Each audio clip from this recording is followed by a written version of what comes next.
Carter, an ordinary office worker, was riding the bus home after work and watching a trailer for a major update to the game. The year was 2023, and with the development of technology, the quality of the game had improved, and the era of virtual reality games had arrived. Carter's lifelong game was Above Fantasy, or Above Fantasy for short. This game is less popular than those that came out around the same time. The reason is that the system of this game is so realistic that the difficulty level is quite high, and unlike other games where, thanks to donations, you can become stronger just by spending money, in the game Nadfont, you pay only when you buy the game itself, and there are practically no incentives for charging. There is a thing in which you cannot become stronger if you do not have the skills. Meanwhile, Carter had already returned to his apartment and closed the door. He threw the bag off his shoulder and quickly ran to the game capsule. It was these conditions of the game that attracted the guy to it, because this game is no longer just a nerd, but already a mega nerd. The guy leaned against the capsule, hugging it and saying that he wanted the work to be finished as soon as possible. And today, the game is getting its first major update in 3 years, and the scheduled time for the update is midnight, and it was only 7 in the evening. The guy looked at his watch and thought that he needed to get ready for now. He pressed a button on the capsule's body, and its lid opened, revealing a chair inside. Carter, taking off his jacket, climbed into the chair and put on his glasses, closed the lid, and a multitude of game windows flickered before his eyes. The capsule reported that iris recognition was complete, and therefore access was granted. The game greeted the guy and told him to choose the character he wanted to play as, and many figures of people appeared in front of him. In the world of this game, you are treated as if you were dead, even if you only have 3 max-level characters with you. Carter had all 7 characters. However, he was about to approach a character who was not currently at max level. It was a figure of a guy in simple clothes. The character's name was Dio, he was level 10, and had no class. Carter touched the character and shouted that he chose it. This is the character that is used for inventory, and the guy took it specifically for storing items. With bright rays, the guy found himself in the middle of some square, and he had already become one with the character. The guy immediately opened his inventory and noted that a new class had appeared, and while he was organizing his items, he needed to collect items that would provide a level increase. The guy noted with irritation that there were hundreds of different items in his inventory. After a while, Carter ran his hand over his forehead and sighed with relief. He approached the NPC, the keeper of the warehouse, Tony, who was an old man with no hair and a long white beard, and thought about how he only had the storage of the village of Evra left. Organizing the inventory took a long time because the items were so mixed up, and the guy asked Tony to open the subspace. Tony replied that they hadn't seen each other for a long time and that the fee for using it was 1 silver coin. In this game, the system is such that the fee for use increases proportionally to the level. This is also the reason why players keep the character with the inventory until level 10. Carter, looking through the inventory, finally found what he needed. He extended his hand, and it calmly dived into the game window. He pulled out his hand and pulled out a lichen kukri knife and said that he needed to give it to another character. Looking over the inventory again, he asked why he had put all this junk in his inventory. Suddenly, the game displayed a notification that in 15 minutes, the server maintenance for a large-scale update would begin. The system warned the players that they needed to exit the game to a safe place, and Carter exclaimed in surprise that he had spent 5 whole hours organizing. The notification from the system disappeared, and the guy thought that he would deal with it when the time came. This was the village of Evra, for which the appropriate level is 100, and as long as you don't go beyond this base, you will be safe even at level 10. Carter continued organizing while the system warned that a major update would occur in 5 minutes. But suddenly the game glitched, and the color of its notifications changed to red instead of blue. And then suddenly there was a bright flash. The guy had his back to all this, and therefore didn't notice anything strange, and the game displayed a message that a system error had occurred and that it was no longer possible to send messages. Soon, Carter finally finished organizing his inventory and exclaimed that he could do it now. As he stretched, he thought about how hard it had been for him to have to fiddle with this. But suddenly he began to look around nervously. He wondered why he hadn't passed out. Could it be that the verification was delayed? But that can't be because there were no notifications. He thought that he should log out of the system directly then. The guy put his finger up and shouted, calling the system. A system window appeared in front of the guy, but it was full of interference. He looked at the corner where the logout button was usually, but now it was gone. So how was he going to log out now? The next moment, the guy suddenly realized that all the feelings became brighter. And although the technology was off the charts, could the game be so realistic? He looked at his hands, which were glowing slightly blue, and thought that something was wrong. Suddenly, he clenched his fists and thought that it was a rupture in dimensions, and then he quickly started running, thinking that he needed to go there, to the only place in this game where he could play with others, the very place where you can meet other users. When he got there, Carter found only some kind of arch, and the rest of the space was empty. The guy exclaimed in surprise that there should be a gate here, but it was empty. Suddenly, someone crashed into him. As it turned out, it was some little boy who, waving his hand, apologized to the guy. And then he asked him why he was standing, to which Carter could not find an answer, but only stood uncertainly. He looked at his hand again and thought about how the feeling of the collision had been so clear. Beads of sweat ran down his face, and he wondered if this place was really real. The guy gritted his teeth and thought that this couldn't be happening. This was definitely a game. There was just a glitch and the touch sensor was probably broken. And so when he got out of here, he would definitely sue the game company. But after 3 days, Carter still couldn't get back, and he had no choice but to accept that the game had become reality. And he was also a character with a level 10 inventory. Meanwhile, a soldier on the training ground shouted for the others to put all their energy into it and swing their swords. Carter stood to one side, leaning his back against the boxes, while the soldier, turning to another, cried out how such a weakling could defend the village. After 3 days of struggle, the guy finally accepted the fact that he was now in the game.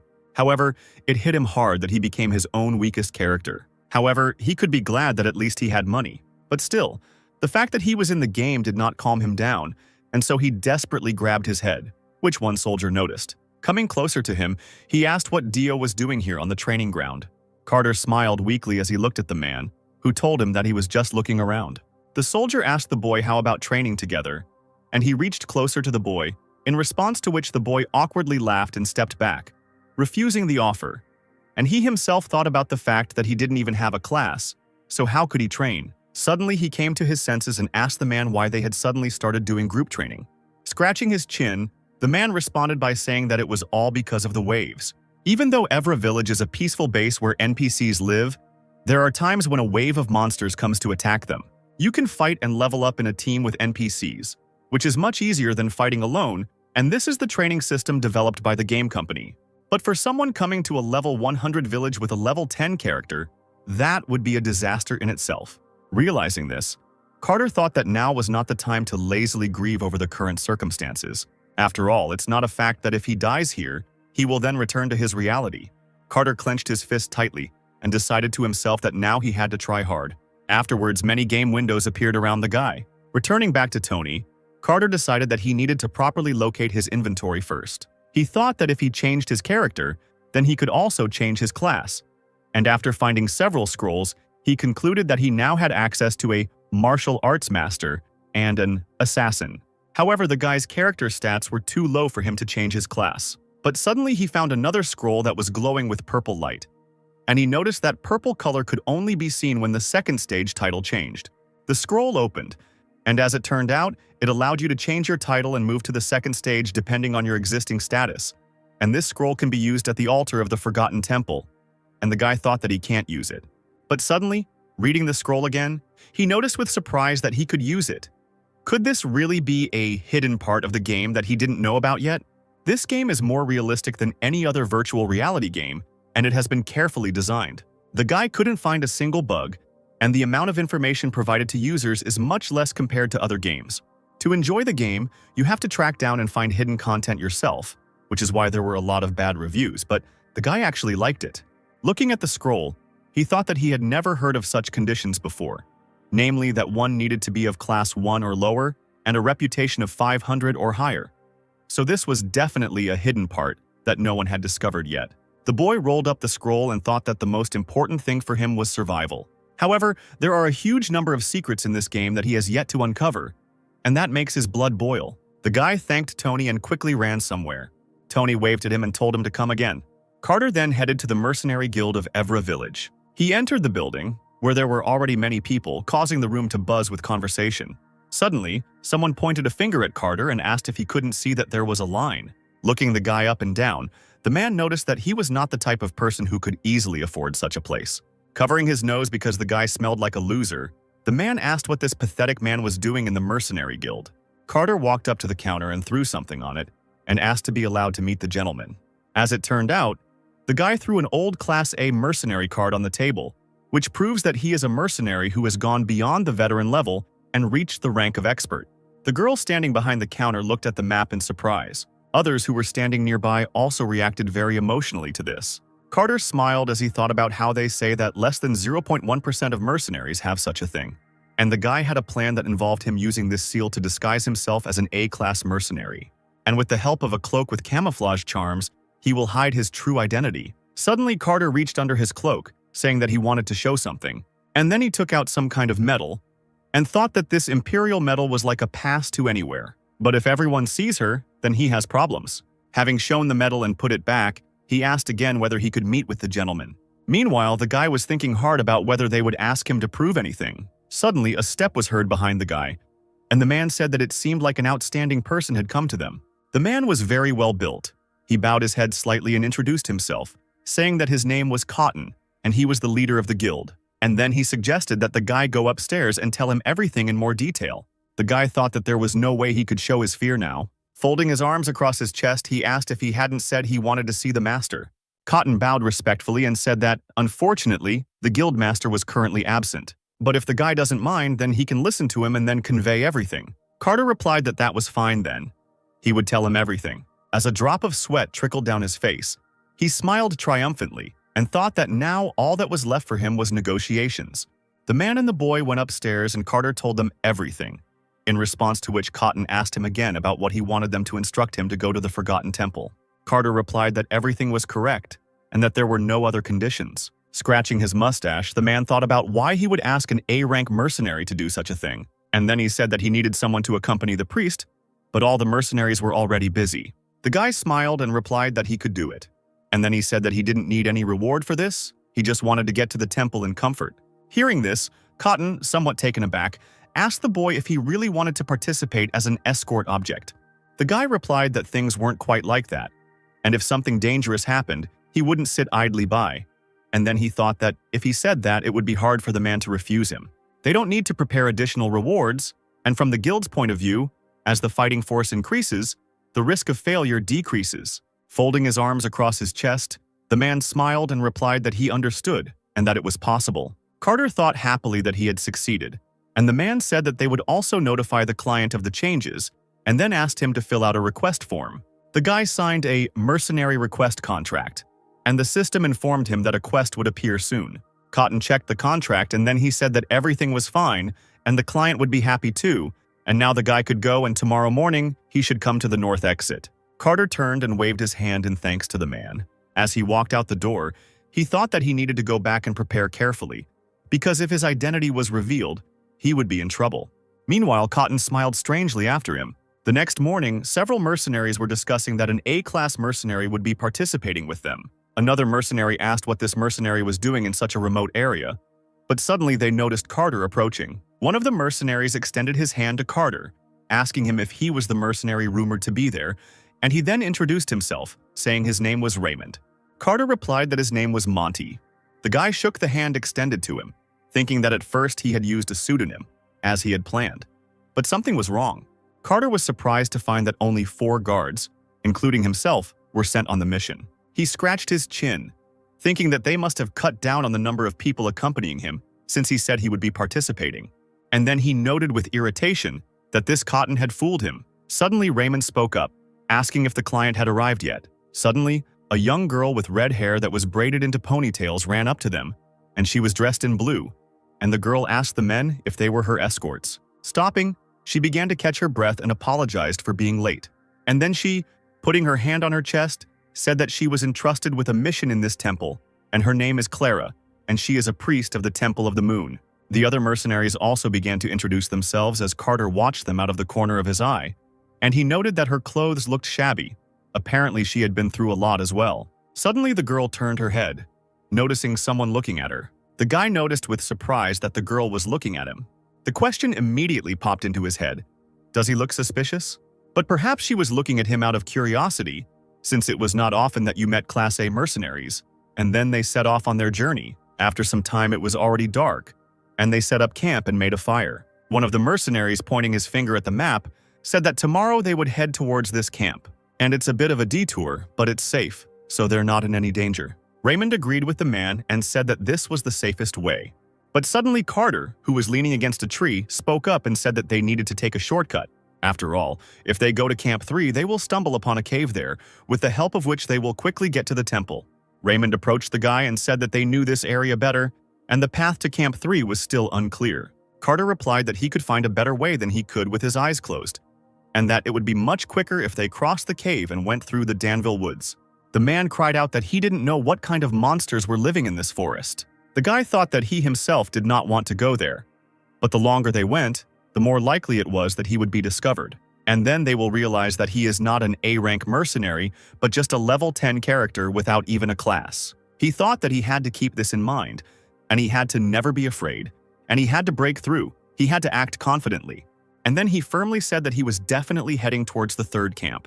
And considering the ladies' endurance, wouldn't it be better for them to take a closer path? And then he said that he was participating in this quest for fun, and time is money. Meanwhile, he thought that they must be very angry, since he himself asked, and now he is still indignant. And then he asked Clara what she thought. Awkwardly looking away, she said she wanted to go the faster route. The rest of the mercenaries sighed wearily. And then Raymond said that so be it, but if suddenly something gets out of control, he hopes that Mr. A. Ranga can resolve everything for them. Carter told them not to worry, but he himself was glad that he was able to so easily attract the girl to his side. The next morning, Carter got up and began to stretch, and then he noted with irritation that his whole body had become stiff. But if this were all a game, just one night of sleep would remove all his fatigue. But now that all this has become his reality, he will simply die of exhaustion. Raymond turned to Carter and asked him if they would definitely reach the cave if they went this way, to which the boy replied that they would definitely, and if they deviated from this path, they would end up in werewolf territory, so it would be better for them not to do that. But suddenly the man went somewhere to the side, which angered the guy a little. Looking at the guy, the man asked why he should obey him. Carter was at a loss for words and thought that he was probably very upset about yesterday, but he could use it to show them who was boss. Sometime later, the mercenaries decided to stop for a short rest, but suddenly someone's loud cry was heard. It turned out it was Raymond, who was running from a werewolf, and the system reported that he was suffering from bleeding. Carter, noticing him, said with a smile that he had warned him to be careful. The other mercenaries, taking up their weapons, rushed to help their comrade, and one of them shouted for Carter to help them instead of watching. The guy waved his hand and replied that he had warned them, and therefore they should deal with it themselves. This statement angered the mercenaries, and one of them shouted that all he could do was talk. Folding his arms across his chest and smiling, he told Clara to stay behind him. And then, he thought that this was a great opportunity to test the strength of these mercenaries. A fierce battle began. The werewolf swung his claws and the mercenary defended himself with a shield. Carter thought that even though they were D ranks, they were still above level 100, and therefore these werewolves are not their opponents. And just at that moment, the mercenary struck. Suddenly, Carter glanced to the side and replied that Raymond had been attacked by 2 werewolves. His eyes darted the other way. He looked at the other werewolf and concluded that this one would die soon. Suddenly, the guy pulled out some small club from his cloak, thinking that he had demonstratively called himself an A-rank mercenary. And now it was time to show his cool side. The guy, throwing the weapon over his shoulder, walked forward, telling the girl that he had to help them. Suddenly, something hit Raymond on the arm, and Carter thought that these mercenaries had enough skills to catch 1 or 2 werewolves. However, if you don't have this skill, it will be difficult to finish the game without getting hurt. And as it turns out, it was him who hit the man on the arm. Carter walked past another mercenary and told him to retreat. The mercenary, confused, asked what the guy was talking about. Raymond turned around and asked the guy if he really decided to join when they had already caught everyone. And then he noted that being an A-rank mercenary wasn't that difficult back then. Carter replied that it must be them. And suddenly the eye of one of the werewolves lit up with a bright red flash. And suddenly something in this defense changed. It became even more frightening and wild. A huge shadow loomed over Raymond, causing him to freeze in fear and ask what was happening. Meanwhile, another werewolf hit the shield of another mercenary. From this blow, the shield broke into 2 halves, and the mercenary cried out that it was dangerous and they needed to retreat. But suddenly Carter hit the werewolf on the head with a sharp movement of his hand with his weapon, and then he told the man to step aside. Meanwhile, the werewolf, shocked by this blow, stood and looked at the sky, while stars circled around his head. And then the huge carcass of this beast fell to the ground with a loud sound. The mercenaries looked at the werewolf's body in surprise, because in their eyes, the guy defeated him with 1 blow. However, this trick uses the characteristics of magical beasts, The beasts enter a state of frenzy just before death, and in this state, their physical abilities are increased, and a certain amount of damage is negated. And the solution that the guy used against such a magical beast was to use a calming plant. The boy hit his palm with the weapon, thinking that he had applied this plant to the weapon, and therefore he had managed to overcome rabies. Suddenly he walked forward and told everyone else to step back. And since the guy remembered all the monster's habits, the difference of 100 levels no longer matters much. The werewolf attacked the guy, but Carter anticipated each of his blows. The first attack with claws goes from right to left. You need to dodge the second attack. When the distance increases, you need to attack head-on. The boy jumped up as the werewolf reached him, thinking that something like this would make the werewolf turn its back. After a blow to the head, the opponent cannot stay on his feet, and this lasts about 5 seconds. And then you can strike absolutely any blow. Raising his hand with the weapon up, Carter with a sharp movement hit the monster in the stomach, and then he struck the monster in the head, causing the monster's head to fall back and blood to spurt out like a fountain. And the next second, the werewolf's body fell to the ground, and the guy stood on it with 1 foot, while blood flowed down his weapon. He thought with a smile that by the time the werewolf came to his senses, he would already be dead. But he was able to put on a whole show. If the werewolf had been in a normal state, he wouldn't have been hurt, because the guy wouldn't have hit him. While Clara was healing the wound on Raymond's arm with her powers, Carter thanked her and said that he was indebted to his employer, to which the girl replied that everything was fine, because it was her job. Carter asked Raymond how he was feeling. Putting his hand on his chest, he said that it was his fault that he had chosen a dangerous path. And then he apologized. Awkwardly looking away and placing his hand on his head, the man replied that everything was fine, and it was his fault too. The other mercenaries were discussing amongst themselves that even if the guy was a bit rude to them, his skills were acceptable, and he himself wasn't that bad. Carter thought with pleasure that everything was going according to his plan, and he had managed to earn the gratitude, respect, and trust of the mercenaries. After some time, the team had already reached the cave, and Raymond said that everything was as Monty had said. But he had never thought that there could be a cave in such a place, and therefore, as expected, they should have listened to him right away. Carter replied that absolutely anyone could act as a guide, to which the man told him not to be modest. Raymond said that after completing the mission, he wanted to have a drink and listen to the guy's adventure stories, and the other mercenary asked him to tell in more detail how he got the Imperial Medal. Carter thought that he didn't want them to trust him so much, and he said that it was not time to rejoice yet. And then he said that this cave is protected from monsters, so they can stay here for the night. And then he suggested that the mercenaries determine the order of the night watch on rock, paper, scissors. After some time, Carter himself turned out to be the loser. He sat down on a stone and thought that everything was going very well, and he even won the trust of the mercenaries. If there's one thing he's worried about, it's a major update to the game. He has raised 7 characters to the maximum level and knows the game by heart. But this knowledge can become useless in an instant, so you must always think and act even in the worst-case scenario. While everyone else was already asleep, the guy lay down on his sleeping bag and said quietly, convincing himself that he could handle it. The next day they set out again, and along the way they encountered a wooden monster in which someone immediately made many holes. As it turned out, it was Carter. And the mercenaries began to clap for the guy, and Raymond admiringly remarked that this was amazing, because the Ents were falling helplessly. The boy smiled and looked at them, thinking that it was all because he used the herbal cure for the plague that he had invented while he was the owner of a max-level alchemist character. And then he thought bitterly that he would regret the experience he had before. And the system reported that all experience points would be cancelled because he had not changed his title. After some time, something suddenly attacked the mercenaries. However, the mercenary managed to protect himself with a shield, and Carter thought that there were creatures that would attack even if the medicine was sprayed on them. Suddenly, he told the mercenary that it was best to block the stalks of the husky and the ent, but not with a shield. At another point, while Raymond was swinging his sword, the boy told him that it was better to be more aggressive when fighting enemies with status ailments. After trying it, Raymond responded with admiration that it really worked. The others admired him as well, and Carter thought that he still instinctively gave advice. After some time, the team finally reached some large tree. Carter scratched his chin and noticed that it had to be around here somewhere. He started walking around the tree trunk, looking for something, and suddenly he made a sound. As it turned out, he was looking for some hole in the ground from which a faint glow was emanating. The mercenary asked the guy if he could get through this narrow hole, and he replied that he could, and that this was the shortest path to the temple. Raymond asked the other man if he thought he would get stuck, to which he replied that he said he needed to lose some weight. Carter, meanwhile, extended his hand to Clara and warned her to be careful. Blushing slightly, the girl placed her hand in his and answered affirmatively. Carter told her with a smile that they were going to fall now, so she shouldn't worry. The girl asked again. But the guy didn't explain anything to her, and then they jumped into this hole and flew down, while the guy was still holding the girl's hand.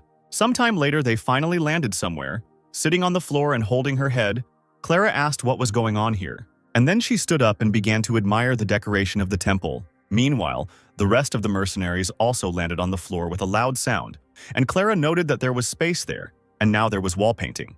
Carter scratched his chin and wondered what these frescoes meant. They must be the main plot device and clues. Looking at one of the frescoes, he thought that, as far as he remembered, this fresco depicted a battle between an evil god and the moon. A battle between an evil god who follows the demon god, the source of chaos, and the moon god. Raymond also looked at these frescoes. Suddenly, he pointed to one of them and asked another man standing nearby what this fresco looked like, whether it was really an execution ceremony. The man replied that the other was an idiot, and that the fresco depicted an inauguration ceremony, and the man in armor was a knight. Suddenly, Carter pushed Raymond back and shouted for everyone to stop and step back. Looking at the fresco the man was looking at, he noted that they were different from the frescoes he knew. Suddenly, he remembered something, and he immediately thought about the fact that this fresco depicted the knight he saw in the trailer. Suddenly, Clara spoke up and said that it was a prophetic book. Putting her hands together, she said that she had seen many things in temples, but this was the first time she had seen something hidden in such a passage. Carter, remembering that Clara was a priest of the Church of the Moon, asked her what this phrase meant. Looking again at the phrase that was written on the wall, the girl replied that it was an ancient sacred language that was no longer used, and then she decided to translate this phrase. And the translation of this phrase turned out to be the words, "The end of the world has come." And Carter immediately remembered the trailer and the night from it. He immediately remembered the first verse of the song from the trailer, and it hit him. It dawned on him that a new event was currently taking place in the temple, in which he had not yet taken part. The guy thought that it was scary, but he still had to move on because it was the only way for him to survive in this world. Turning to his comrades, he said that they needed to go to the temple. As they walked further and further, approaching the temple, everyone admired the architecture. Suddenly, they noticed a statue standing on one knee and holding a spear in its right hand. Carter, looking at the statue, replied that first there was the fresco from the previous video, and now there is also the knight in armor from the trailer. Clara blushed a little and noted that it was a very beautiful stone statue. Carter said that he felt like she could start moving at any moment, and he himself thought that it would definitely happen someday. But Clara happily began to calm the guy down, telling him that there was nothing to worry about, because the church had already confirmed that there was no risk here. But the guy didn't believe it, but didn't show it. And he thought about how when an NPC comes along, everything changes. And if this statue is indeed the guardian of the temple, then he definitely did not come down to fight with it with such force, and will be killed in the blink of an eye. Suddenly, someone exclaimed that he saw an altar, and the system reported that they had entered the area of the lost ancient heritage. The system reported that the first condition of the quest had been successfully completed, and Clara meanwhile bowed to the men, thanking them and saying that thanks to them, they all arrived safely. The guy thought that the mission of accompanying the priest was completed, and the next goal was to change the character. And suddenly, the next second, the same scroll from which purple light emanated appeared in front of the guy, and it immediately opened. The boy's eyes widened in surprise, and the system reported that the hidden conditions of the ancient legacy had been fulfilled. And suddenly, the writing on the scroll began to glow, and everything around started shaking. Clara asked, confused, what was going on here? Meanwhile, the statue also began to shake and pieces began to fall from it. But suddenly, the statue's eyes glowed purple, and suddenly the entire stone flew away from it, revealing something black. Raymond, in a panic, drew the other's attention to the light emanating from the statue.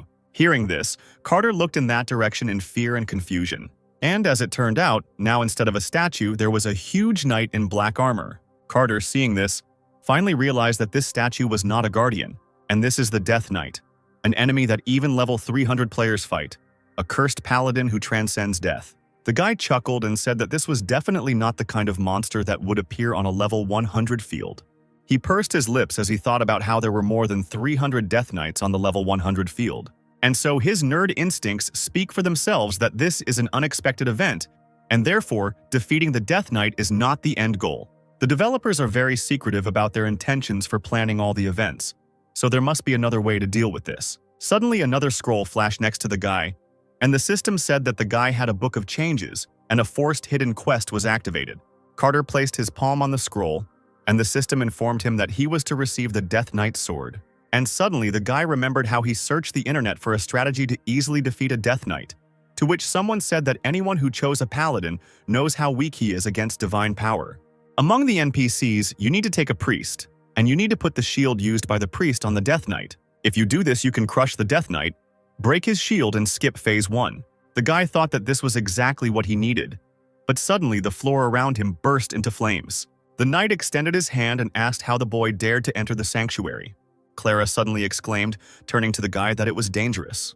Carter responded by walking up to her and grabbing her shoulder, telling her to prepare her holy shield. And he thought that the trigger that caused this sudden event was the change of his title. So the event requirement will likely be level 10 or below and no class. Clara asked the guy if he was really going to fight, and then she exclaimed that she would not allow this, because there was no chance of winning. Carter took the girl by the shoulders and leaned down to look into her eyes, and then he said that they would not be able to escape, and therefore she must put the holy shield on the Death Knight as soon as possible. The girl looked behind the guy's back at the knight, and he once again urged her to hurry. The girl's body shook slightly with fear, and she gripped her staff tighter. And then her staff began to glow, and she closed her eyes and cast a spell. The protection of the holy moonlight will protect us. And then she waved her hand and pointed the staff straight towards the knight. Suddenly, Carter placed his hand on the girl's hand, and the light coming from the staff changed slightly. And then he cried out that it was time, and Clara called upon the holy shield. Multiple light chains surrounded the knight. A shield appeared around him as the chains bound him, and the girl exclaimed that it had worked. Carter, looking at the girl, thought that it was surprising that she used the shield as a rope to hold him. But suddenly the guy said that it was too early to relax. After some time, the holy shield fell, and the knight's sword appeared above his head. The knight lowered his hand down, and his palm glowed with purple light. Carter smiled slightly and thought that the first stage had been completed, all thanks to his strategy. But now the second stage comes, and many swords rise into the air above the knight's head. These swords suddenly fell to the floor, sticking into it. Clara screamed again that it was dangerous. But suddenly Carter shouted out his question about whether she wouldn't recognize him. Suddenly, the system reported that the conditions were met, and the knight's eyes glowed yellow. The guy thought that in any game, the Death Knight is an ordinary opponent, and therefore the Death Knight's business is allowed. The system reported that dialogue had been activated, and Carter thought that if he told a story related to himself, then maybe he could move on to the second stage. He noted out loud that these were all clues to the quest. They were all in the trailer. Mistress Dark, the golden armored paladin shown in the trailer. She waited for the carrion, who had gone to get reinforcements. However, Pobble never returned, and Dark became a Death Knight, and Pobble, who did not return, turned into a wandering ghost. And this imperial medal that can be obtained by catching the ghost indicates that the line continues. Suddenly, Carter cried out, calling for Mrs. Dark. Holding out his hand with the medal on it, he said that the mission was accomplished. The knight stared at the medal in silence. And then she approached the guy, dropping to one knee. And then she praised the guy, saying that he did a good job. Carter noted that he had succeeded, and they recognized him as an ally. The system reported that the boy was able to find out that the Death Knight was Adelia Dark, a holy knight of the ancient Holy Kingdom. Adelia said that a lot of time has passed. She was defeated and lost her god. The wait lasted forever, and many comrades died, and she began to list names. However, Carter could not hear a single name, as if the noise had been deliberately added. Looking at the medal, he thought that it seemed that not all the conditions were met. He began to think actively, trying to understand what else he might have missed. Meanwhile, the knight raised her sword in front of her, from which bright lines of light emanated, and she said that it awakened forgotten hope. And then she swung her sword sharply. The sword landed right on the guy's shoulder, causing him to flinch, and he thought that it looked like the inauguration ceremony shown in the fresco. Suddenly, he remembered the words from the trailer. "You will blossom even in war." It looked like a flower. The guy dropped to one knee, thinking that all the clues were in the trailer, but something was missing. Based on the lyrics of the song, could it be that Dark is not only waiting for factions and reinforcements, could it be that she is waiting for the one she loves? He thought that the event had already been triggered, which meant that he now had a clue, and therefore he must understand if there is something here connected with the person she is waiting for. He suddenly remembered that he had an A-rank mercenary card, and it was from the Tantu temple that was connected to the ancient royal family. And this is no coincidence. As the update progressed, existing items found new uses, and he already told Dark out loud that, although she was cursed to become a Death Knight, Someone else was waiting in the body of the undead. And then he held out his hand with the card and asked her if it belonged to her. Suddenly, Dark shuddered with her whole body and took a step back. Her sword fell from her hands. The system reported that Adelia's expectation was satisfied, and she earned the right to reach the path of truth. And suddenly, the armor on her body began to crack, revealing her skin. Her eyes were still black, but her light hair and fair skin were showing through. She asked if he still loved her, even if she thirsted for blood, even if her skin rotted and dried out. She fell limply to the floor, and the guy thought irritably about how he was supposed to know. Dark said that Carter saved her between the light and the dark. His spirit makes her tremble. Carter told her that he was not the one she was waiting for. Handing her the map, he said that he was just a messenger who had brought his things. The woman sadly replied that she knew. She reached out to the map with shaking hands, one of which was still shackled by armor. She touched it, and suddenly there was a bright flash and she asked for her man to be sent to heaven. She, pressing the card to her chest and getting rid of the dark armor, smiled and said with tears in her eyes that he was her flower, her son, and her truth. Suddenly, the system reported that the story of the fallen paladin was complete, and the reward was the sword of the place of the ancient dead. The reward attribute was the energy of life. The system reported that the user's state was changing as new characteristics were added, and suddenly, the guy's entire body turned into static. He looked at his shaking hands, which were pixelated, and suddenly there was a bright flash. Suddenly, Carter, lying on the bed, opened his eyes. Standing up and looking around, he discovered that he was in his room. Smiling nervously, he said that it was all a dream. Because a game can't become reality? Suddenly, he remembered everything he had done, and the smile fell from his face. Looking at his hands, he wondered if he was sad to go back. But suddenly, he woke up again from someone's loud scream. As it turned out, it was Clara who later asked how the guy was feeling. Clutching his head, the guy noted that this was not a dream after all, and the girl shouted to the others that Monty had woken up. The mercenaries immediately ran to the tent where the guy was. Some fell on their knees before him, but they were all very worried about him. And now they were glad that he had woken up. Carter, annoyed, thought that those guys had run away as soon as the Death Knight appeared, but he only said that he was fine. The mercenaries left the tent, allowing the guy to rest alone. Suddenly, an icon with a new sword appeared above the guy's head, and he said that it was the first time he saw a detailed item. And why did it have such special restrictions? He thought while sitting on the ground that this was expected, but there were too many changes. He could only find out that the core of this update was the ancient Holy Kingdom. Carter swore under his breath. He thought that he had never imagined that his advantages would end like this, and since his life now depended on it, he needed to be more careful.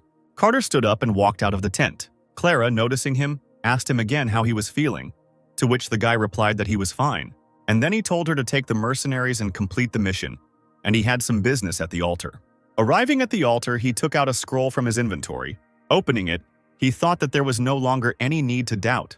The system reported that the title is being replaced. Suddenly, he felt the very energy that the Death Knight had instilled in him, and suddenly he saw the sword she was using. Small lightning bolts ran from the scroll, and the system reported that the replacement was successful, and now his title was General. The system notified him several times that his level had increased, and the guy thought that experience points from the monsters he caught were accumulating, and he noted that this was the first time he had heard of such an increase. Looking at the specs, he noted that it was a normal level. So was he overdoing his expectations? Clara told the guy that they had completed the mission, and therefore they needed to return to the village. Suddenly, she asked him if everything was okay. Carter looked at her, smiled slightly, and said that everything was fine. After some time, they finally returned to the village of Evra. Raymond said that as expected, A-rank special training is not easy, and yet he feels stronger. Carter thought that he used it to level up. The man suggested that the boy return to the guild and report, to which he replied that he was tired and did not ask for a reward at all. Suddenly, Clara cried out that although the boy did not want to receive the reward, but since special circumstances arose, the Church of the Moon would provide him with a reward. Raymond told Carrier not to be so mean and offered him a drink. The boy thought he sounded like an older brother. And then he thought, he was attached to these guys, but now he has things to do first. And then he turned and walked away, waving his hand, and said that he had urgent business, and he himself thought that it would be better for him to stay away, since he had lied about his identity. The mercenaries looked after him with disappointment and sadness. Once he reached the room, Carter was finally able to remove his hood, and then he told himself that now he needed to seriously prepare. The reason he took such a risk and measured the title was because of the monster wave. Carter brought up the status window and a blue game window appeared in front of him. In this window, he noticed the class Forgotten Swordsman. and he noted that, as expected, this was the first time he saw it. He thought that it might be related to the Death Knight and Adelia Dark, because the red energy he received from the Death Knight was the key to the shift. He thought that he needed to calm down, because this wasn't the first time he was leveling up a character. I don't know anything. But suddenly he came to his senses. All other max-level characters have been leveled up following his path, but the difference now is that it's now a reality.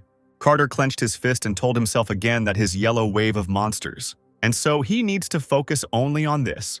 He thought that now he needed to test the skills he had gained when he changed his title. The first skill was Vow of Liberation, which could neutralize all of the target's deviations by consuming the stamina of the one who uses the ability, and 10% of the caster's stats would be lost whenever he made a contract.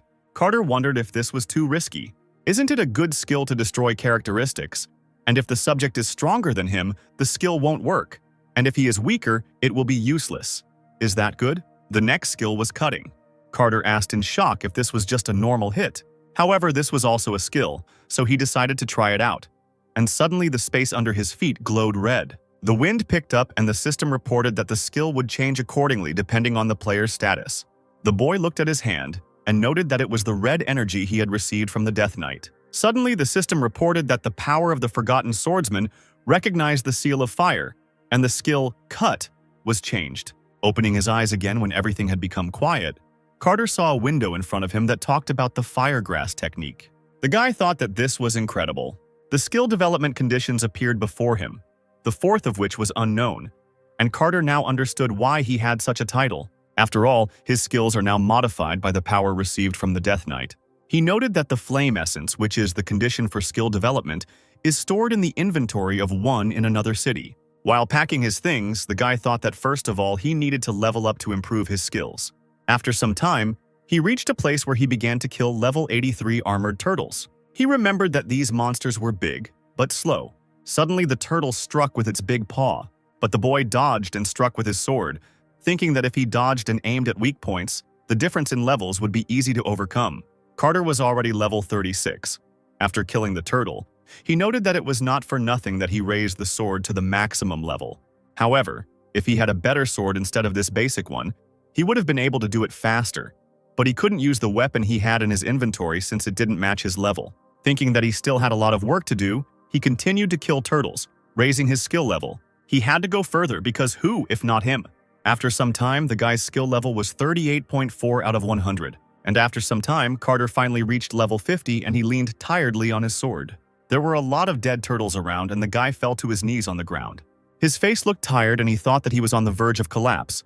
But now he just needed to take the items and that was it. Meanwhile, there were 5.5 hours left before the wave of monsters. Meanwhile, the knights in the city were preparing with all their might for this wave of monsters.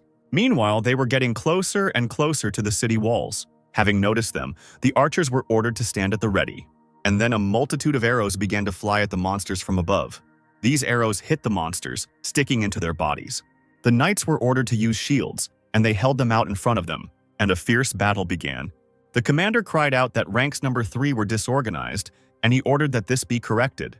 He ordered the spearmen to remain in formation. Suddenly, someone quickly moved past him to have lunch, and then this someone, with a sharp movement of his hand, cut the monster with a sword.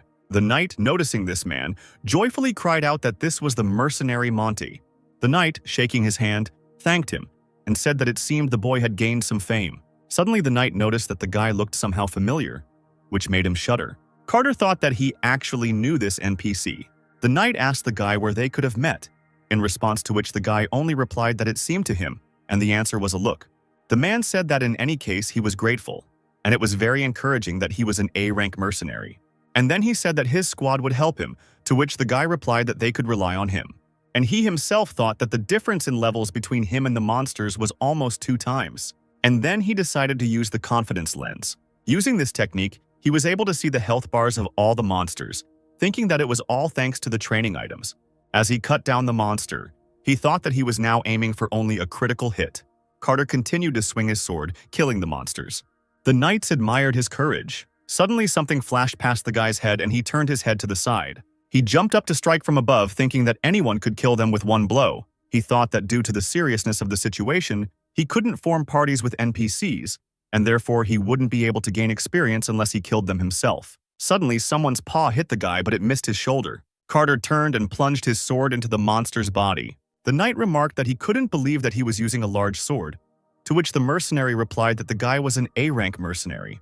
Suddenly, Carter looked to the side and noticed a werewolf with a small amount of health. He took a green leaf into his mouth and thought that he hated the mad werewolf. And then he suddenly jumped up, attacking the werewolf from above. Having flown onto the werewolf's back, the guy plunged his sword straight into the monster's neck, and its end came out on the other side. The knight whom the boy saved thanked the boy, but suddenly he was pulled back. As it turned out, another monster was about to attack the man, but the guy quickly noticed this and, pushing the man away, he hit the monster with a sword. The man sank to the ground in surprise, while Carter noted that all this irritated him, and he looked at the status windows that showed the experience gained. As he walked away from the man, he thought about turning off the status windows for a while. Meanwhile, the other knights continued their fierce battle. Carter looked to the side and saw several praying mantises there, which were low on health. He gripped his sword tighter, and then he quickly ran towards them, thinking that they were the very prey he was looking for.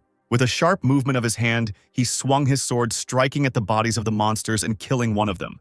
The guy killed the second one, and the knight fell to the ground, screaming that the attack was not too strong and the monsters would strike back. Moving deftly, Carter replied that it would not be so, and then he struck the third monster, killing it. The knight asked the boy why he would attack like that. Carter then swung his sword around himself, killing another monster. And then he plunged his sword into the last fifth monster, and suddenly there was an explosion. The knights stared at this in surprise, not expecting the guy to use magic. They asked in surprise if this guy was really a magic swordsman. The monsters were blown to pieces by the explosion, and the knights exclaimed that it seemed the rumor that he had received the Imperial Medal was true. Some time ago, Carter sat down tiredly on the ground and noted that he had finally reached level 100, and now he had unlocked a new skill, Explosion. The guy began to read the description of the skill, and he became more and more surprised. Standing up on his feet, he asked again whether he could now really blow up to 5 characters that he touched with the tip of his sword. As he pictured this in his mind, Carter began to think that there was a downside to such skills, as they could also affect the caster. Then an idea suddenly occurred to him and he grinned. As it turned out, Carrier managed to find armor in his inventory that protected him from fire. The armor glittered in the sun, and the guy thought that he was now completely resistant to explosions. And then he rushed forward to attack again. He ran forward quickly, swinging his sword, leaving a trail of explosions behind him. He was now invulnerable to fire, but the monsters were very vulnerable. Suddenly, someone shouted that a huge monster had appeared on the battlefield, which made the guy freeze. As it turned out, this huge monster was a level 150 guillotine bear. The bear growled loudly, and Carter thought that he was much higher than the average level of Evra village, so it was better to leave it to the guard troops and avoid the mercenaries. But suddenly the knights cried out that they must leave this monte. The guy awkwardly said that such special treatment was unacceptable, and then he still stepped forward and stood in front of the monster, saying that he was going to catch him anyway. The bear quickly rushed forward, raising his paw to strike. Having reached the guy, he struck with his huge paw at the place where the guy was standing, but he managed to dodge by jumping away. Then Carter swung his sword, slicing open the beast's face, sending blood spurting out in all directions. Suddenly the monster froze, and Carter thought that it might seem like this monster was attacking recklessly, but it also had habits. The bear then rushed forward at the guy again, but he dodged again.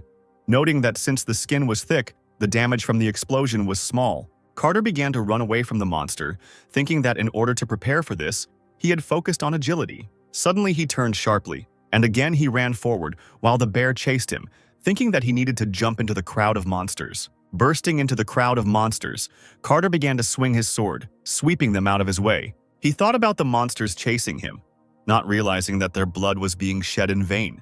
Suddenly the guy turned around sharply and started breaking. And, as it turned out, he had a small bottle in his hand, and he said goodbye to the bear with a smile on his face. And then he threw the bottle at the bear, causing it to shatter into pieces and the liquid to fly in all directions. The bear looked at his paws in confusion, and Carter suddenly screamed sharply using his new ability, and suddenly the bear's entire body was on fire, causing him to scream in pain.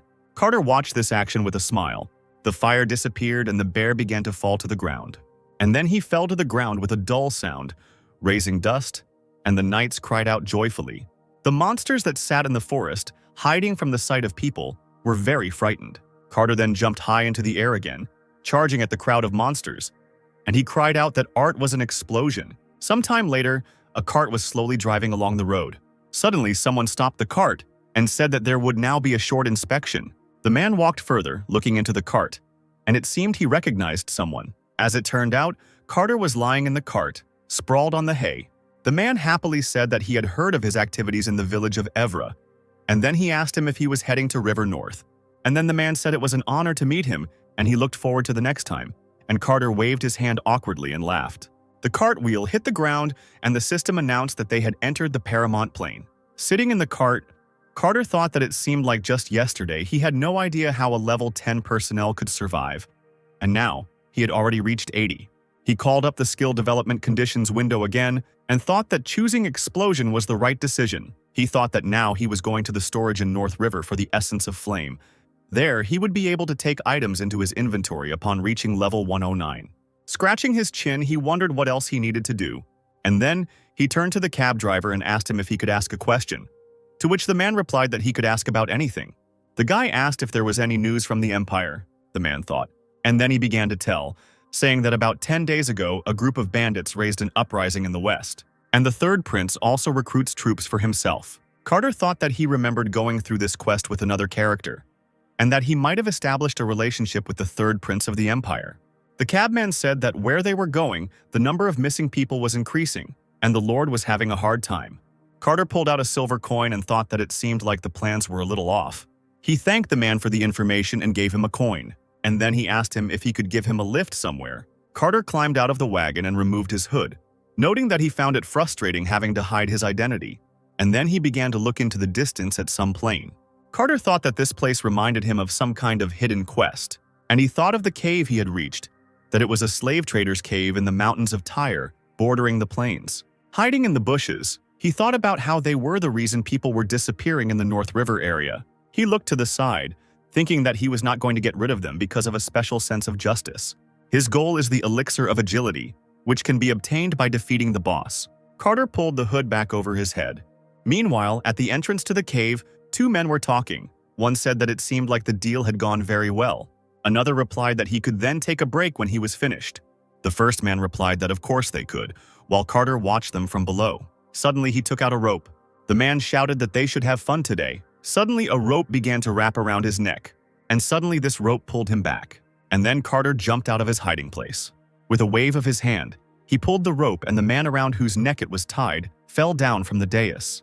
The other man turned around and shouted to his comrades that there was an invader here. But suddenly Carter rushed forward and, swinging his sword, struck the man, causing a fountain of blood to gush into the air. The man's lifeless body fell to the ground, and the boy thought with surprise that the average level of these men was 50, and therefore he didn't even have to use his skills. Suddenly, something caught his attention behind him. As it turned out, there was a cage behind him, in which sat a small bird. Carter walked closer to the cage and opened the door, and the bird immediately flew out of it. Looking after her, the guy said that they had to be careful, and the system notified that the guy had entered the slave trader's hideout. Meanwhile, there were several more men sitting in the cave, and one of them asked why these picky slave traders were so generous. Another man, holding a mug of alcohol in his hand, replied that it didn't matter, but the main thing was that they were getting a lot of money. Then the first one asked whether the people from North River couldn't find them, whether it was because they were so well hidden. The second one replied that the other should not worry, and then he said that the greedy nobles would not spend their own money on a search. They would not even think about finding this wide plain. Suddenly, a barrel rolled forward. The man, still holding the mug in his hand, looked at her in surprise, breaking away from the conversation. Another man stood up from his seat and asked irritably what kind of bastard dared to disturb his boss while he was drinking. Suddenly, Carter smiled faintly and asked what was wrong with that. He approached the men, holding his large sword on his shoulder, and asked if the men had not drunk enough already. Suddenly, someone's hand fell out of the barrel that rolled into the cave with a quiet thud on the stone floor.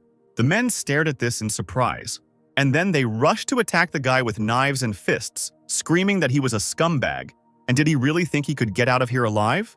The guy, still with a smile on his face, held his sword on his shoulder when suddenly a flash of light flashed. As it turned out, the guy quickly swung his sword, attacking the men who wanted to kill him.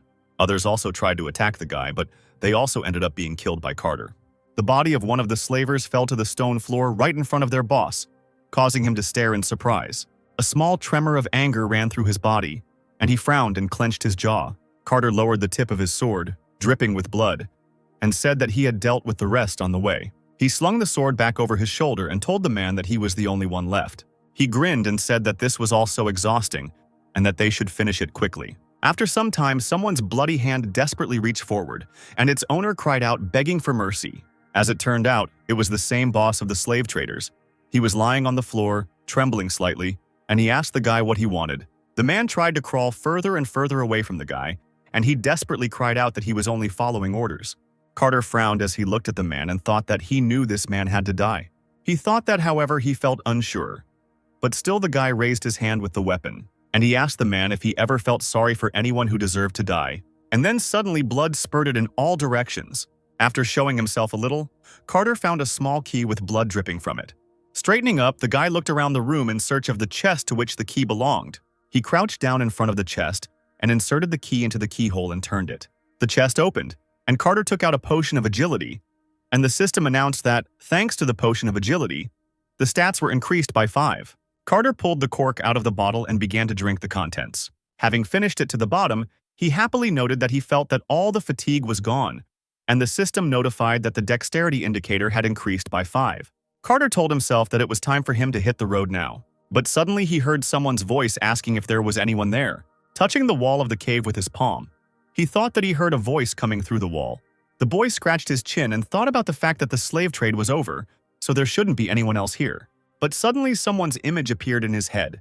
After walking around the cave for a bit, Carter found the very place he needed to go. He touched the wall of the cave with his hand, and suddenly everything around him began to shake. And after a few seconds, a passage opened right in front of the guy. Moving forward, Carter looked around as he passed the cages in which people were sitting. These people were unusually thin and weak. They could hardly hold their heads up. They were dressed in some kind of rags and looked more like the dead than the living. Covering his nose and mouth with his hand, Carter noted that it was very difficult to watch, even though he had seen it in the game. He thought that if he had seen this for the first time, it would have been difficult for him to just leave. As he walked further, he remembered that there was another wooden door ahead inside. Carter pushed the door and it creaked open, and he walked forward into the next room. In this room, in some kind of magic circle, a girl was sitting. Her hair was white, and she was dressed in a white dress. Her head was lowered low, and her hands rested on her knees. Hearing someone enter, the girl raised her head and looked at the stranger, and then she quietly asked him to kill her. Having seen the girl, Carter was finally convinced that she was exactly who he thought she was. He remembered that a gang of thieves had sold this girl to a sorcerer, and this minor character was to become a sacrifice. Her older brother is Sigmund, the second in command of the North River Knights, and this incident caused him to appear. This incident caused the emergence of the strongest swordsman of the Luna Church, also known as the Knight of Justice. The boy folded his arms across his chest and thought that the death of this girl named Sepia was therefore one of the most important events. And it's not that the players didn't try to save her, it's just that no one succeeded. Not a single potion helped her free herself, because there is a status ailment called the Brand of Death. Taking up the sword, Carter thought about how this girl was considered a character whose death was inevitable. Sepia repeated her request once more. Carter looked at her, frowning slightly, and thought about how this was his opportunity. Carter called up the system windows, which told him that his skill, Oath of Liberation, makes a pact of liberation, and if the target accepts the oath, all of its deviations are neutralized, and the caster's stamina is spent. And after that, the target becomes dependent on the caster, and 10% of his characteristics are spent with each contract. Carter's gaze caught on the words that all deviations in the target's status were neutralized. He thought that he didn't yet know if this skill could remove the stigma of death, but for some reason he was sure that it was possible. However, there is one problem, namely that 10% of the characteristics are consumed. Frowning, the boy wondered if it was worth it to take such a risk in order to subjugate Sepia. But suddenly he came to his senses and his eyes opened wide. He asked himself what he was thinking about just now. He thought about being in a game, but he shouldn't forget that this is now his reality. He caught himself thinking that a man was suffering before his eyes, and he was standing there, lost in thought. And he immediately remembered how, without a twinge of conscience, he had chopped down slave traders. Gritting his teeth, he thought that he was not like them at all. He was not a monster. Suddenly, Carter got down on one knee, approaching the girl. He looked at her seriously and said that he would save her. The girl looked at him in surprise, and he told her that there was a way to remove her curse.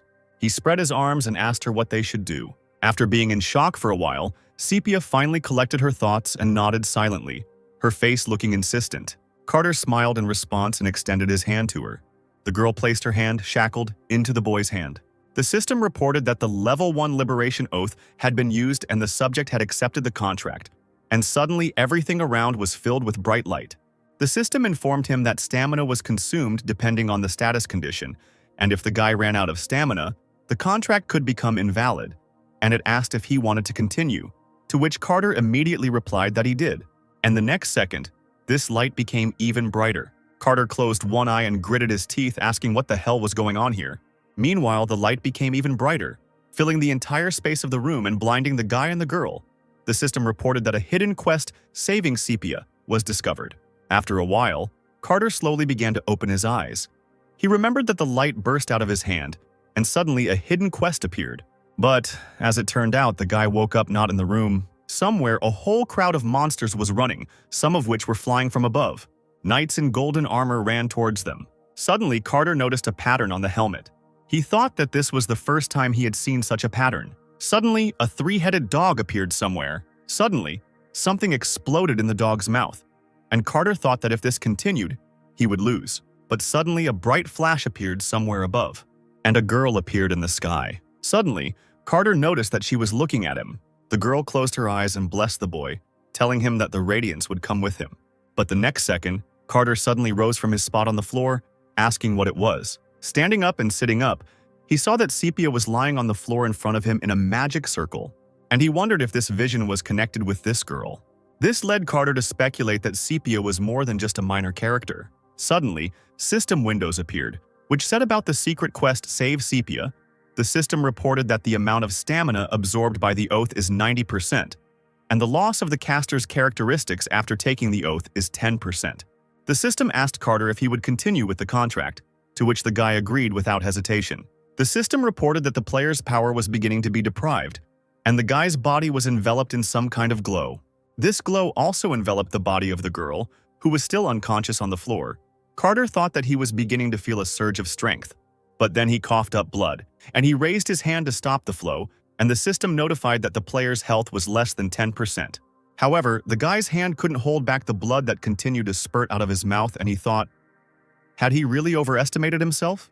Having said how much pain he was in now, he thought about how it wasn't just the numbers that were going down, but the pain was spreading throughout his entire body. Meanwhile, Sepia woke up and began to slowly open her eyes. Carter's body was shaking slightly at this time. He raised his hand to wipe away the blood, and noted that the pain was disappearing, and this red energy was so warm and gentle. As it turned out, this was the work of Sepia, who again fell into unconsciousness, and the guy wondered why on earth she was doing this for him. A drop of blood flowed down the boy's chin as he pressed his hand to his chest, and the system notified him that he had successfully completed the secret quest, Saving Sepia, and that his Oath of Liberation skill had been raised to level 2. Slowly rising to his feet, the guy said how terribly painful it was for him, and there was a pool of blood on the floor in front of his feet. And then he took the girl and threw her arm over his shoulder, and, grabbing her by the side, he began to leave the room, saying that he needed to move her to a safe place. The girl, still unconscious, saw a dream. Turning around, she noticed a guy and she asked him if he was her brother. The silhouette didn't answer, but simply silently extended his hand. The girl, looking at the guy, thought that he was not her brother because her brother had silver hair. However, she was not afraid of him at all, but rather the opposite. Suddenly, Sepia opened her eyes and stood up abruptly. Touching her head with her hand, she noted that her head was so clear now, and she didn't feel any pain at all. When was the last time she felt so good? Looking forward, she saw Carter lying on his side, with several empty glass bottles in front of him and traces of blood on the ground. Slowly crawling towards him, she wondered why this man would risk himself to save her. Maybe her brother had sent him. She looked at his face closely and noted that the guy didn't look like a knight from North River. And besides, his sword remained perfectly clean, and therefore it was clearly not sent by her brother. Here, Carter slowly opened his eyes.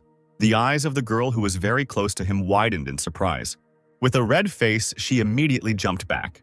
Carter sat up with an impassive face and thought to himself in surprise that he had somehow managed to doze off. After some time, having recovered a little, Carter extended his hand to the girl and introduced himself with a smile, saying that his name was Dio. Sepia, looking away, weakly offered his hand in return, and also introduced herself, and then thanked him for saving her. Looking at the guy, she still decided to ask if he had come here for her at her brother's request. Carter hung for a bit, not answering this question, and he himself was thinking about the fact that there is no information about Sepia, because she is a character who simply disappears from the game. All he knows about her is that she is a victim, and Sigmund's younger sister. He thought that even if he pretended to know Sepia or Sigmund, everything would only get more confused. And so, after a long period of silence, he still asked her who her brother was. The girl looked away in embarrassment, her cheeks still flushed, and she quietly asked him why he saved her then. Carter swallowed nervously and thought about the question the girl wanted to ask, namely why he risked his life to save someone he had never seen before. And then he noted that it was better for him to remain silent. But Carter could not remain silent and said that he wanted to hear words of gratitude.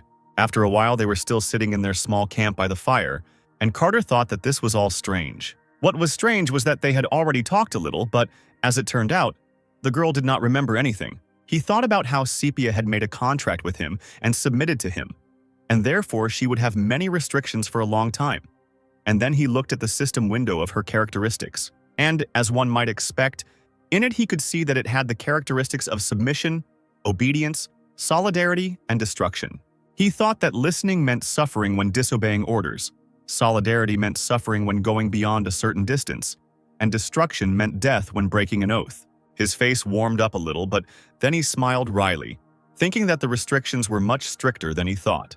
However, if they had not made this oath, the girl would have died a painful death, and therefore the guy thought that he should not blame himself for the fact that she ended up under his control. He decided that he needed to explain everything to her quickly so that she wouldn't worry, and then he asked the girl again about her brother Sigmund being a knight, and then he announced that he had then accompanied her to the North River. Sepia looked to the side and wanted to say something but didn't dare, which made the guy think that she still didn't trust him. He frowned slightly, noting that to her he still looked like a common slave trader. And then he suddenly extended his hand to her and told her to take his hand. The girl was a little taken aback by such a request. And then Carter said that it was an order, and both his and the girl's eyes lit up with a yellow light. And Sepia, without thinking, quickly took the guy's hand in both of hers. Afterwards, having recovered from the effect of the spell, she asked in confusion what it was and why. Carter pulled his hand back, and then he told her that they were now bound by an oath, and that she was his subordinate. The girl pressed her hand to her chest, and the guy continued, saying that a subordinate suffers if he does not obey orders, and this does not depend on him personally, because they gave this oath to each other themselves. He said that he had to do it to save her, and so everything will be exactly like this now, even if she is against it. Carter, having finished speaking, frowned and looked at the ground, and he thought that the girl probably wouldn't want to follow an unknown wanderer, and even if she were to reunite with her brother, she would have to leave him again to go with her new master. But to the guy's surprise, the system reported that Sepia's trust had increased by 3 points, and the girl said that she already owed her life to him, and therefore she was ready to follow him. With a smile on his face, Carter noted that he was glad that she understood and accepted it so quickly. And then they decided to go to the North River as soon as possible. Meanwhile, a man asked a shaking subordinate, who was lying bowed on the floor, if the victim had really disappeared. The subordinate raised his head and replied that when he arrived there, all the bandits were already dead. In response to this, the man sharply raised his hand upward, causing chains to begin to wrap around the other man's body. The irritated man asked if the other knew how important it was to keep an eye on the victim. And following these words, the chains glorified the body of the subordinate, causing blood to spurt out of his mouth like a fountain. The man thought that at first the girl was caught only to deal with the annoying Sigmund, but she turned out to be an archmage, which immediately changed the intention to her. And if they let her go, then the sacrifice will increase from 3 to 7. In a rage, the man raised his hand with the weapon up to strike. After some time, another man in a cassock ran into the hall, and he exclaimed that they had found the place of sacrifice, which meant that they had not gone that far from the cave. The man named Victor walked forward with a confident step, and he told them to follow everyone, and he himself would tear the neck of the bastard who took their victim with his own hands. Meanwhile, the sun was already setting, and Carter sat down on a rock and began to think that Sepia's health had not yet fully recovered, which is why she was moving slowly. The guy had a bad feeling that they needed to get out of this place as soon as possible. As it turned out, the guy was called by Sepia, and hearing this, Carter shuddered and broke away from his thoughts.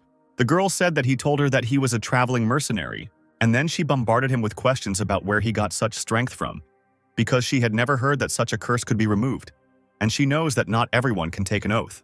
Carter thought that she was asking questions just to get some energy, and he answered hesitantly, saying that he got this power from some temple. However, Sepia didn't really believe it, and the system reported that her trust had decreased by 1. Noticing this, Carter thought with annoyance that he had only just raised the trust level to the maximum. He told her to tell him how she was caught.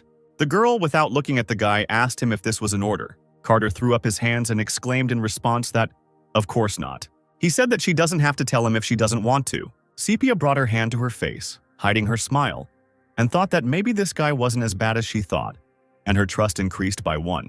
And then she said that she had nothing to hide from the man who saved her. But suddenly Carter grabbed her wrist and pulled her closer to him. Not understanding what was happening, Sepia asked why he had grabbed her so suddenly. But the guy just told her to look back, and the girl turned her head, and she could see some dark trace which was almost in the place where she stood before. Noticing this sign, she exclaimed that she knew this dark energy. As it turned out, this dark energy was the same one she could feel in the room where she was being held. Victor stepped forward, surrounded by his subordinates, and said that it looked like he was going to have problems. Carter quietly said Victor's name, and Victor asked him in response if he knew him. And then he noted that the guy recognized his mark. Carter stepped forward, shielding Sepia, and the man said that this guy, who looked so neat, like a nobleman, was touching what belonged to him without any fear. With a smirk on his face, Carter responded by telling him to take it as he wanted. And the guy, with a sharp wave of his hand, threw something towards the man. As it turned out, these were some wooden blocks with a red symbol depicted on them. And then, when these bars touched their targets, they exploded. Carter chuckled and noted that Victor had that power too. As it turned out, these explosions did not affect the man at all, and he asked the guy if it was funny. Carter thought that the man didn't have any serious injuries after all. He was a third circle wizard. However, Victor had not yet reached the 5th circle, having placed Sepia on the altar as a sacrifice, and the 3rd circle was equal in strength to his 80th level. And so the guy thought that he could win, and in the meantime, something was flying at him. By tilting his head slightly to the side, Carter managed to dodge the swift attack, and then he rushed forward with the sword that lay on his shoulder. Victor's subordinate, who was casting the spells, noted with irritation that the boy was faster than he thought. But the next second, Carter found himself face to face with the man. And then, with a sharp movement of his hand, he swung his sword, striking the man's chest, causing blood to gush out like a fountain. The other subordinate responded by clasping his hands together to cast a defensive spell. But this did not stop the guy, and he struck the shield. As it turned out, the blow cracked the spellcaster's shield, and Carter's sword passed further, cutting through the man's chest. Victor's other subordinates cried out that they needed to protect their boss until the magic circle was completed. But Carter threw his wooden blocks down again, causing explosions to thunder near the men. Jumping up to attack the other opponents, the boy noted that he had 3 more ahead of him. He swung his sword again, cutting a deep cut into the chest of one of them. Noting that there were still 2 left, he swung his hand sharply to the side, cutting the other man's body in 2 and noting that there was still 1 left. Meanwhile, Victor raised his hand up, and some kind of glowing sphere appeared around it, and glowing lines spread through the air. A magic arrow was sent forward, and the man said that this spell would pursue the target to the end, no matter how long it ran. And the man joyfully exclaimed that now it was the end. However, the man's spell did not achieve its goal because the boy shielded himself with something black. With a smile on his face, Carter took a deep breath, and it turned out that he had shielded himself with Victor's subordinate. And then he mockingly noted that fortunately this blow did not hit him. And then he said that this warlock's ability to aim would hit him. Victor cried out in irritation, and glowing flashes appeared from his body, filling the space around him. With a smile on his face, Carter decided to use the explosion again and said how stupid it was, and asked him if he could hit him with the flash. And then, with a sharp movement, he threw something engulfed in flames at the man and noted that, since this was only the 3rd circle, the spell worked slowly. Victor responded to this with irritation, saying that if he had Sepia, he would have already reached the 7th circle. Carter frowned and said that the man's limit was only 5 laps, no more. This made Victor even more angry, and he began to conjure some kind of glowing sphere near his chest. Carter jumped up again with his sword in hand to attack the man, and he decided to hit him with an explosion again. And this explosion reached the man's body. A bright flash shone in front of the guy. The man's entire body was immediately immersed in fire. Landing on the ground, Carter stood up to walk closer to the man engulfed in flames, wanting to finish. But suddenly something made him stop halfway. Looking at Victor, who was screaming in pain, he wondered what this strange feeling was. He noticed that his explosion skill was indeed a flame skill, but it looked a little different now. Meanwhile, tears were streaming down Sepia's cheeks and she sighed. Her eyes were filled with a glow, and she had her arms crossed over her chest, and the outline of flames could be seen around her body. The girl screamed that the man must now suffer too, and flashes of light filled the space around, and chains flew forward. These chains began to wrap around Victor's body, and then they squeezed him hard, which made him scream even louder. Tears were still running down the girl's cheeks, but a smile was visible on her face, and she stretched her arms forward, tightening the chains tighter and tighter. The fire that burned the man's body became even stronger. The chains tightened even more, and he begged for her to stop. Carter watched all this with surprise on his face. After seeing this scene, he realized that this was NPC magic, and it could only be found in later versions, and it was only used by those who had risen to the rank of the strongest. Carter, still in shock, turned to look at the girl, amazed that she could use such magic. But suddenly the girl's eyes closed, her face relaxed, and she began to fall to the ground, losing consciousness. However, Carter managed to run up to her and catch her. As he pulled her closer, he thought she couldn't control her abilities yet, but she was doing just fine. Meanwhile, somewhere, the door to the office suddenly swung open, and someone, turning to the vice captain, said that he had found a clue. As it turned out, this vice captain was Sigmund, the youngest second in command of the North River. His subordinate reported that he had noticed a trace on the border in the Tyre Mountains, and he continued, saying that it looked like slave traders were involved in this matter, causing the guy's face to darken. He clenched his fist tightly, screaming, "How dare those bastards!" And then he waved his hand sharply, ordering his subordinate that they must find them immediately. When the subordinate left, the boy was left alone in the room, and he sadly called his sister by name. After some time, Sepia had already recovered, and they continued on their way, and she, looking around, asked the guy if this was the right path. Turning around, he replied that of course it was. He had told her that he knew a shortcut to the North River. Moving on, the guy noted that the girl still doubted him, and he was just trying to find his way without a map and compass. He didn't want to lose her trust, so he should keep quiet, but he thought he would have to protect the girl, so he didn't expect her to have such power. Carrying the girl on his back after the battle, he looked at her stat window, which was normal, but her class was still hidden. The guy suggested that she might have the same abilities as her older brother Sigmund. With a smile on his face, he pointed somewhere ahead with his hand and said that soon they would arrive in North River. Sepia answered this briefly, and the guy couldn't find anything else to say. Turning back, he thought about how he needed to gain her trust before she asked about her abilities, and if he is not careful, he may even die. The guy thought that he had seen her other side, and he wondered how he could now find out more about the girl. And he decided that he had to try to gain their trust. After some time, Carter raised his voice and called the girl by name. Turning around, he said with a serious face that he needed to tell her something. And then he asked her if she was a heretic. This question caused a negative reaction from the girl, and the system reported that her trust dropped by 5 points. Meanwhile, within the walls of the Atron Cathedral, a girl was walking, her red hair, braided into 2 ponytails, fluttering behind her with every step. The man in blue robes placed his hand on his chest and thanked the girl for her work. As it turned out, this girl was Clara, and she accepted this gratitude with a smile. The man told her to follow him, to which the girl obeyed, and began to admire the decoration of the cathedral. After some time, they reached some doors, and the man told Clara to be careful, even though she had already completed the training. And then she entered a huge hall. In front of her there was a throne on which someone was sitting, and a blue carpet led to it. Clara moved closer awkwardly, and then she bowed politely, touching the carpet with her knee, and greeted her Grace the Moon. The woman sitting on the throne told Clara to look up. As it turned out, the holy Kalanaya moon was sitting on the throne, and she thanked the girl for the work she had done. Clara looked up at her in surprise, still bowing.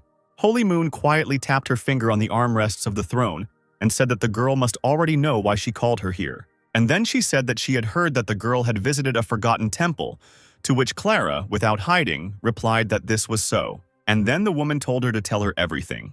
She asked her to tell her everything she saw and heard. After some time, Clara told about the Death Knight's death, and after that, she returned to the village. After these words, the woman interrupted the girl's story, saying that she could stop there. And afterwards, she said that Clara had done a good job and had helped the order a lot. Therefore, the diocese will provide appropriate compensation, and the blessing of the moon will continue to light its path. Clara happily thanked the woman, and then she immediately left the room. Holy Moon tapped her fingers on the armrest of the throne again, thinking about something. Frowning, she turned her head slightly and called out to someone named Paul, and immediately behind her, a man appeared who was the Archbishop of the Lunar Church, and he asked the woman if she had called him. The woman said that there was no lie in what the priest said, but something bothered her. In response to this, Paul nodded and said that the name Monte was absolutely fictitious. In response, the woman ordered the man to send a personal letter to Port River, and it looks like she'll have to follow this guy. Meanwhile, Sepia asked Carter why he thought she was a heretic, and said that most likely those who kidnapped her were heretics. Carter responded by saying that those they call heretics must have something in common, and what they have in common is the desire for power, not for faith. And the strength that the girl showed was simply incredible. The girls froze in shock and asked again. Frowning, she looked down and thought about how she had suspected him all along. And that's why she doesn't even know what to answer him now. She swallowed nervously, thinking that judging by the guy's abilities, there was a possibility that he was the heretic inquisitor of the Holy Emperor of the Moon Church. And then Sepia quietly said that she would tell everything. She told that in her youth she often lost consciousness, and her magical power got out of control. And so she turned to magicians, who told her what was wrong with her, but they still did not find a solution to the problem. Carter asked the girl if it was not fashionable for her to control magic at will, to which she replied that, although it was hard to believe, it was true. But it was definitely not the power of the devil, because during the escape she used fire and light magic. Carter put his hand on his chin and tilted his head to the side, thinking, and he remembered the very vision he had seen when they made the contract with her. And so he wondered if she really had divine powers. And Sepia cried out, asking to be believed, and she said that although she looked frightening, she would do no harm. Carter, feeling his head begin to hurt, thought about her hurting Victor, and so he wondered if she did it because she lost her memory, or if she wasn't human at all. The guy, looking at the girl, noted that she had started telling the story too suddenly, and so perhaps he had scared her. The girl's face darkened, and she looked away and asked him if he was the Inquisitor of the Holy Emperor. Carter waved his hands and noted that he had said that he was just a mercenary. Hearing this, Sepia asked again, somewhat surprised, and then she asked him if he was from the East, in response to which the guy asked why she decided so. He asked her what difference it made where he was from, to which the girl replied that they say that many people from Songwanshan come from other countries. Hearing this, Carter grabbed his head, understanding what she meant, and he confidently declared that he hated heretics. The heretic inquisitor of the Holy Emperor has such great power that he is called the first month of the moon. However, the clan itself is not so strong. If there is even the slightest suspicion of heresy, the righteous one will be immediately imprisoned. And Carter told Sepia that if he were an inquisitor, he would kill her at the first sign of suspicion. And then he asked her if, since they were going to get there soon, maybe he shouldn't tell her about their agreement. Turning his back to her, he said that it would be better this way, since he did not want to tell her brother that he had subdued her. Sepia agreed with this. Looking at the girl, the guy said that she wouldn't be able to get rid of him anyway, and therefore it would be better for her to pretend that he was just accompanying her. The girl replied that her brother would not let her go if she said so. He would worry and would not send her with him. In response to this, the guy asked whether it would be better than saying that she was subordinate.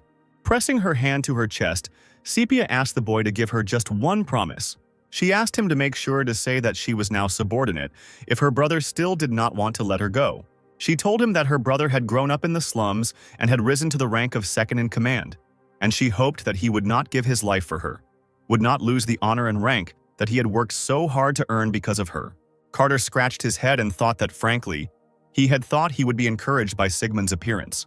Resigned to the situation, Carter turned around and, with a smile on his face, promised that he would do just that. He told her that they should be leaving now and the city was just around the corner. But then something to the side caught his eye. As it turned out, several people were racing forward on horses below, wading through the dust. Sepia, looking at this, noticed the flag of the Knights of the North River. And then she joyfully ran towards these people. Carter had no choice but to run after her. With a smile on her face, Sepia ran faster and faster. Carter ran after her, telling her to be careful. And he thought about how his sister and brother hadn't seen each other for so long, that even he was worried. Sigmund rode forward quickly on his horse with a sword in his hand, and the boy thought that it would be good if he could convince him. Sigmund's eyes were burning with rage. This sight somewhat disconcerted Carter. Sigmund continued to rush forward madly, and he cried out for the boy to die. Then he pointed the blade of his sword straight at Carter, but he managed to draw his sword and block the blow. Flying back from this blow, he irritably asked why he was suddenly attacked. However, Sigmund's pressure was too strong, and Carter fell to the ground. The guy thrust his sword into the ground with force, and as it turned out, Sigmund got off his horse and walked straight towards Carter, while he was waving his arms and saying that there had been a misunderstanding. However, the other one didn't listen to the explanation at all. He just swung with the intention of killing the guy. The blade of the sword passed right over Carter's head, but he managed to dodge it by bending back, but the sword still caught his hair. He didn't have to wait long for the next blow, but this one also didn't reach its target because he blocked it with his sword. Sigmund swung his arms with force, causing Crater to fly back and the sword to fly out of his hands. And as it turned out, the blow of the guy's sword grazed his cheek. Already sitting on the ground, the guy, clenching his teeth tightly, looked back. Behind him, he saw several knights on horseback holding flags in their hands, as well as ordinary knights standing at the ready, and behind them stood Sepia. Turning his head back, he smiled crookedly and thought that he did not expect any help.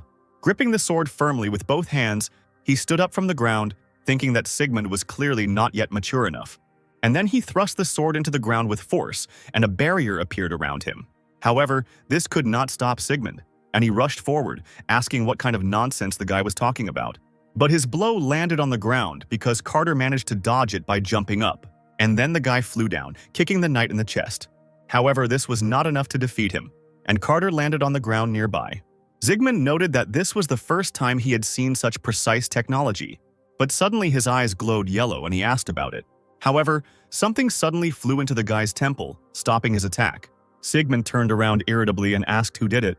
As it turned out, it was Sepia, who was now looking seriously at her brother, her hands on her hips. Sigmund asked in shock why his sister did this, and Carter thought that the guy was obviously shocked, and it was probably because they were close relatives. Sepia pointed her finger at her brother in irritation and exclaimed, asking if he had really gone crazy and wanted to kill her too.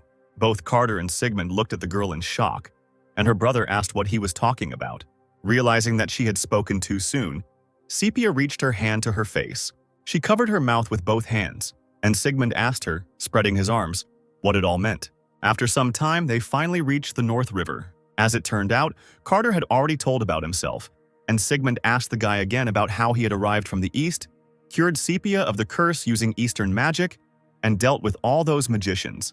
Sigmund asked if he had understood everything correctly, to which Carter replied that that was exactly how it was. Looking at the guy, Sepia thought that he was lying so confidently, but there was nothing to be done if they wanted to convince her brother.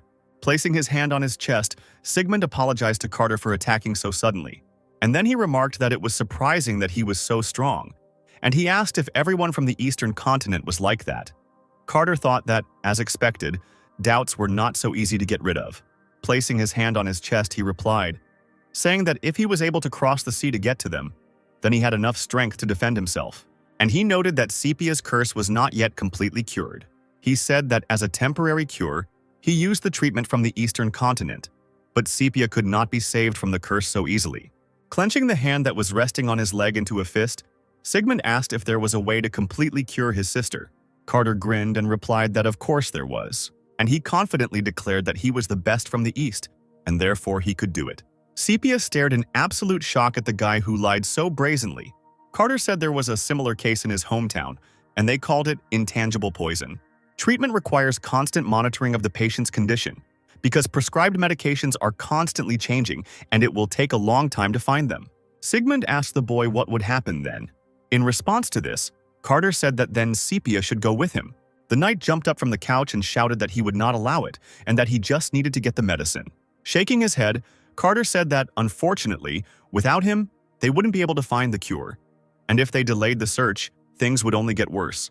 In response to this, the guy cried out that even despite this, he could not let go of Syria. Suddenly, the girl gently touched her brother's hand and called him, and she assured him that everything was fine and that she would definitely return. Sigmund turned to look at his sister in confusion, and Carter only sighed tiredly. Taking her hand, Sepia's brother told her to go to her room and rest, as she would be tired for a long time, and he would talk to the master alone. The girl agreed with a smile on her face and said that she was so pleased to have the opportunity to spend time with her brother after so much time. And then she stood up from her seat and began to walk out of the room, passing Carter. And at that very second, the guy grabbed the girl by the wrist, stopping her. He gently took her hand and, with a smile on his face, said that he wanted to check her wrist. And then he mentally told her not to go far and to constantly pretend to be sick. And he had already written a farewell letter to Sigmund. Having let go of the girl's hand, he said out loud that everything was fine and that he would visit her regularly. Sepia left the room, slamming the door, and now only Sigmund and Carter were left in the room. The knight crossed his legs and said that now there was no need for formalities. And then he told the guy with a threatening face that if he didn't like something, he should do it as he wanted. In response to this, Carter only chuckled and said that what a coincidence that was. He was going to say that too. Sigmund crossed his arms over his chest and asked the guy who he was. Carter thought that the previous answer would clearly not satisfy him, and therefore he needed to answer honestly. Smiling, he said his name was Dio, and he made his living as a mercenary. Hearing this, the knight asked the guy if he had a mercenary squad, to which the other said that he was just about to form one in North River. Sigmund then asked how he could believe that the curse could be lifted. Carter thought that the curse had already been lifted, and his sister was now bound to him by a pact of submission. But that was not something he could tell his enraged brother, so he said that, as he had already said, he had experience with lifting the curse. Sigmund chuckled and countered that this was completely unreasonable. And then he asked him why he had risked his life. And Carter's hands, which had previously been lying calmly on his knees, trembled. This question made the guy look down, and he was able to find it to answer. Scratching the back of his head, he wondered why it was so difficult for him to answer this question. He thought about how the last time Sepia asked him, he had given an answer. But this time, he had only replied that he didn't know. And then he asked the guy whether a reason was needed to save someone. Sigmund raised his hand to cover his lips, and he said that he didn't know if he could trust him with his sister, because the guy was too suspicious. Carter thought that Sigmund's question was reasonable, and as a level 10 character, he would not be able to honestly explain his actions. Meanwhile, the knight continued, saying that the boys saved Sepia, who was kidnapped by a black magician, and he knows about the curse, which he did not tell anyone about. And the guy with a serious face asked Carter again if he could really save Sepia. Carter replied that he would bet he was the only one on the continent who could do that, and then he suggested that the boy ask the Archbishop of the Moon about it. Sigmund clenched his fists tightly and responded that he didn't trust them. Carter scratched his chin and noted that Sigmund didn't trust the Lunar Church, and he knew that, so he specifically asked about it. I wonder if he was comparing it to the Lunar Church. Which one would he choose? So Carter wondered if he should make a few more moves to tip the scales in his favor.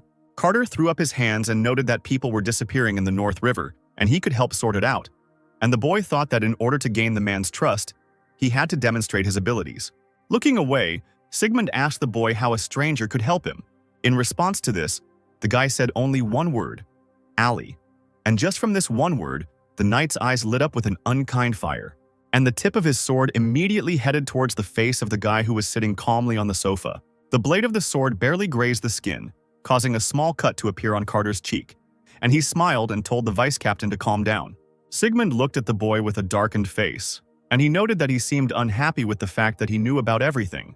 Pulling the blade of his sword away from him with one finger, Carter continued, saying that the number of missing persons had increased recently and that the crime-ridden North River Alley was to blame. Getting up from the sofa next to the guy, he asked him where the vice captain began searching for his missing sister. As he passed by, he remarked that the alley must be in total disarray now. Carter continued by saying that the back alleys of this city were so dangerous that even the knights couldn't do anything. And he also heard that the city was known for its powerful factions. He said that, however, they had nothing to do with the incident with Sepia, so there might be problems in the future, to which Sigmund only replied that the guy was good at talking. Carter said that since the guy didn't trust him, then he would show what he was capable of, and in response to which the other asked about his talent. Carter chuckled and replied that he knew everything about the world. After some time, night had already fallen outside the window. As it turned out, Sigmund and Carter were discussing a plan to clean up the alley, and the former noticed that it was a very detailed plan, and therefore it did not seem like he had just come up with it, and so he asked if it was really his first time in the city. Carter replied that in his youth he had been a military medic and had also tried his hand as a detective. He said that he had no bad intentions, so why shouldn't he trust him? Sigmund looked seriously at the table, without answering, and after some time he asked the guy what he wanted. As Carter left Sigmund's office, the knight thought again that the boy was a detective. Even if he had heard about the alley in another city, he would not have been able to guess everything that was happening. The alley is really quite annoying. Can he really help solve this problem? Leaning on the table, Sigmund quietly said that, whatever the case, one shouldn't trust the guy completely. The next day, Carter was walking through the bustling streets of the city. Looking around, he noted that everything in the game was the same as before. Having reached a certain place, he thought that this place appears after passing a busy shopping street. And finally, he reached the alley, the road that leads to the criminal world. The guy thought that since he had already played in North River, he remembered the plot with the alley well, but he was still a little scared. In the world at large, there were two groups, one of which was the liberal group Golden Dawn. The other was the extremist group Bloody Howl. As the story progressed, Bloodhowl took a dominant position, and eventually Sigmund got even with the alley for the death of his sister. However, this time Sepia remained alive, so Sigmund will not touch the alley, and the Flood guy did not know how the story would develop further. However, the clue lies in the plot itself. He looked up at some sign and thought that Golden Dawn was defeated by bloody fight because it suffered greatly from Sigmund. And so it was time to unite them, and the guy headed to the Golden Dawn building. When he got there, he was met by a huge man named Ludens, who laughed out loud, saying that he couldn't believe that the guy was sent by Sigmund, who had never even apologized before. With a smile on his face, Carter said that now they wouldn't have to wander through the alleys. The guy noted that even after suffering great damage, the man still greeted him with a smile, and even though he is the leader of a liberal group, he is still a criminal. Carter headed for the door, expressing his hopes that they would get along, and the man said goodbye to the boy. Carter walked out of the building, slamming the door. Having fallen on the door, the guy replied that half the job was done.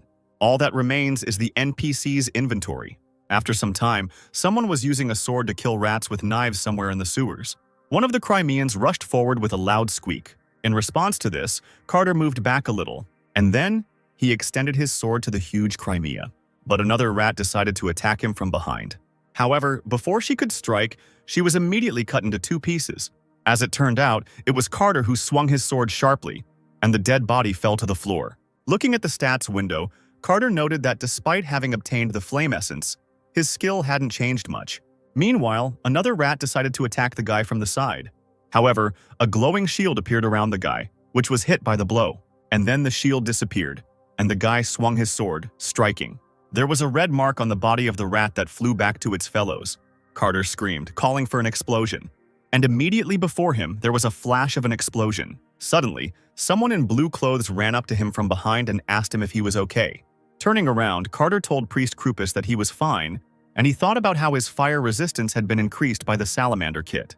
The priest noted that the guy was so strong, and the explosive spell was capable of destroying his shield. As it turns out, Carter met this priest after he started the quest. He originally planned to do it alone, but thought it would be a good idea to take it with him. The priest thanked the guy with a smile on his face. Carter replied that thanks to him he was able to quickly sort everything out, and they decided that they had gone far enough and had dealt with all the ratmen. Carter turned and said goodbye to the priest, preparing to leave first. Kupris said goodbye to him, blessing him, and the guy quickly went further into the sewer, moving away from the man. But suddenly the priest smiled strangely and crookedly. He took out a piece of paper and read the description. A mercenary who wields a sword and uses explosive magic. And the man noted that it seemed he had found the one the archbishop was looking for. A few hours later, it was already evening. The men in the alley wondered if this was the same bastard. Another replied that Carter fit the description, and then he noticed that the guy was a Golden Dawn scout. Carter thought that word about him had spread quickly, which was to be expected. As he walked closer, the bald man asked the boy if he was too confident and told him not to relax since he had joined the Golden Dawn. And then he grabbed the sword that was in the sheath on his back. As it turned out, these men were from the Bloodhowl. The guy chuckled and thought that he had already reached level 90. And then he said with a smile on his face that he just wanted to see their boss. And if they want to suffer, then let them attack. This phrase angered the men, and they rushed at him with shouts and attacks. A gust of wind blew the hood off the boy's head, revealing his smile. After some time, something flew into the wooden door with a loud crash, and then some man flew out of it and onto the floor of the room. And this man, saying that they had been visited by those from the Golden Dawn, asked for help from his boss, who had long red hair. Carter followed him in with a smirk on his face, confirming the man's words. And then he asked if this was really their boss, and the boss meanwhile became furious. Having brought the body of another criminal into the hall, he asked the man if he was really the boss of the Bloody Howl. And then he threw the man forward onto the floor at his boss's feet and thanked them for bringing him here. With a smile, the boss of the Bloody Howl noted that Carter was the same one from the eastern continent that Sigmund had brought. He heard that he first came to the Golden Dawn, and then he asked what brought him here. Carter replied that Sigmund had given him an assignment to clean up the alley. The man, hearing this, smiled wryly, and then he grabbed his head and laughed loudly. And then he told the guy not to lie to him, because this proud Sigmund would not solve the problem with the help of a stranger. Then he threw a bottle at the wall behind the guy, and it shattered into tiny pieces. And then he raised his hand, cracking his fingers. And he asked if the guy was sent here, it means he came to declare war? However, Carter only replied that this was not the case. The man froze and asked again, and then he asked what it meant, and the guy replied that he really had come here at Sigmund's request. However, he was not his henchman at all. He spread his arms out to the side and exclaimed that he had come here to unite this alley. The boss of the Bloody Howl clenched his teeth and asked who this crazy bastard was. And then he called his subordinates, who immediately appeared before him. He threateningly told them to end this conversation, and he cried out for them to show what they were capable of. And the men ran to attack the guy. The archer standing behind released an arrow. However, this arrow did not hit the target because the guy managed to grab it before it touched him, letting go of his hand so that the arrow fell. He thought that the distance between them was about 3 meters. There were no magicians here, and there were about 20 of them in total. And then he put 1 foot forward and shouted, "Forgotten swordsman!" Meanwhile, the criminal jumped up to hit the guy from above, and Carter began to take out his sword from the system window. And then he swung his sword, striking at the men and shouted, "Cut!" Trying to defend himself from these blows, one of the men noted with surprise that the guy said, "Cut." The blow sent the opponents several meters back from Carter. The criminals exclaimed that this guy was a magical swordsman. One man shouted for everyone to avoid the sharp sword, and another exclaimed, asking what they should do. Meanwhile, Carter rushed forward. In a split second, he found himself face to face with one of the criminals, which he did not expect, and the guy struck straight at the man's chest. The man flew back sharply, knocking others off their feet. Carter chuckled and noted that the man was talking too much and not talking about anything relevant. Placing the sword on the floor, he asked the boss how much longer he was going to just stand there and stare. And then he called him by his nickname, calling him Tusk, which made the man's face darken. The guy grinned and asked if he really wanted him to kill all of his subordinates. In response to this, Tusk only shouted angrily for everyone to disperse. And then he suddenly jumped up and rushed straight at the guy with an axe in one hand and a shield in the other. The man struck with an axe, but the boy managed to block it with his sword, causing red sparks to fly out to the sides.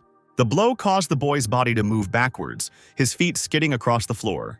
Tusk, grinning, cried out whether the boy wanted to see everything he was capable of. As he continued to defend himself, Carter thought that even if the man was not as good as Sigmund, he was still stronger than him. Meanwhile, the man swung his axe sharply, causing the boy's arms to spread out to the sides. Screaming loudly, Tusk raised his hand up to deliver the final blow and finish the boy off, his eyes glowing with a red, angry light. The blade of the axe met the boy's hand. But something made the man stop and look at the guy with a stunned expression on his face. As it turned out, Carter was able to block the man's axe with just one hand, without sustaining any injuries. Carter replied with a smile that it was all thanks to the level 100 equipment. In the game, this gauntlet is called an artifact, not a regular item, but not all players pay attention to this. According to the game settings, items of unique rank and above are called artifacts, and since such items are considered very valuable, many players want to get them. Tusk asked the guy if he really thought he could defeat him just because he had an artifact. The man screamed loudly again and raised his hand with the shield to strike again. However, Carter responded by punching him in the face. With a smirk, Carter responded to the man, saying that this artifact would be enough, and then he punched the man in the side. The blow caused Tusk to choke on blood, and it spurted out of his mouth like a fountain and his eyes rolled up. And then the man fell to his knees, exhausted, his arms hanging limply at his sides. Looking at this, Carter chuckled and wondered what the man would say when he saw the 6th set of steel gauntlets. He thought that thanks to this equipment, his strength had increased by 150, so the difference in their levels was nothing. But suddenly Tusk woke up. He raised his head and screamed loudly again, spreading his arms to the sides. Covering himself with his hand, the guy noted that the speed of the man's recovery was simply incredible. A punch followed in his direction and Carter crossed his arms to block it.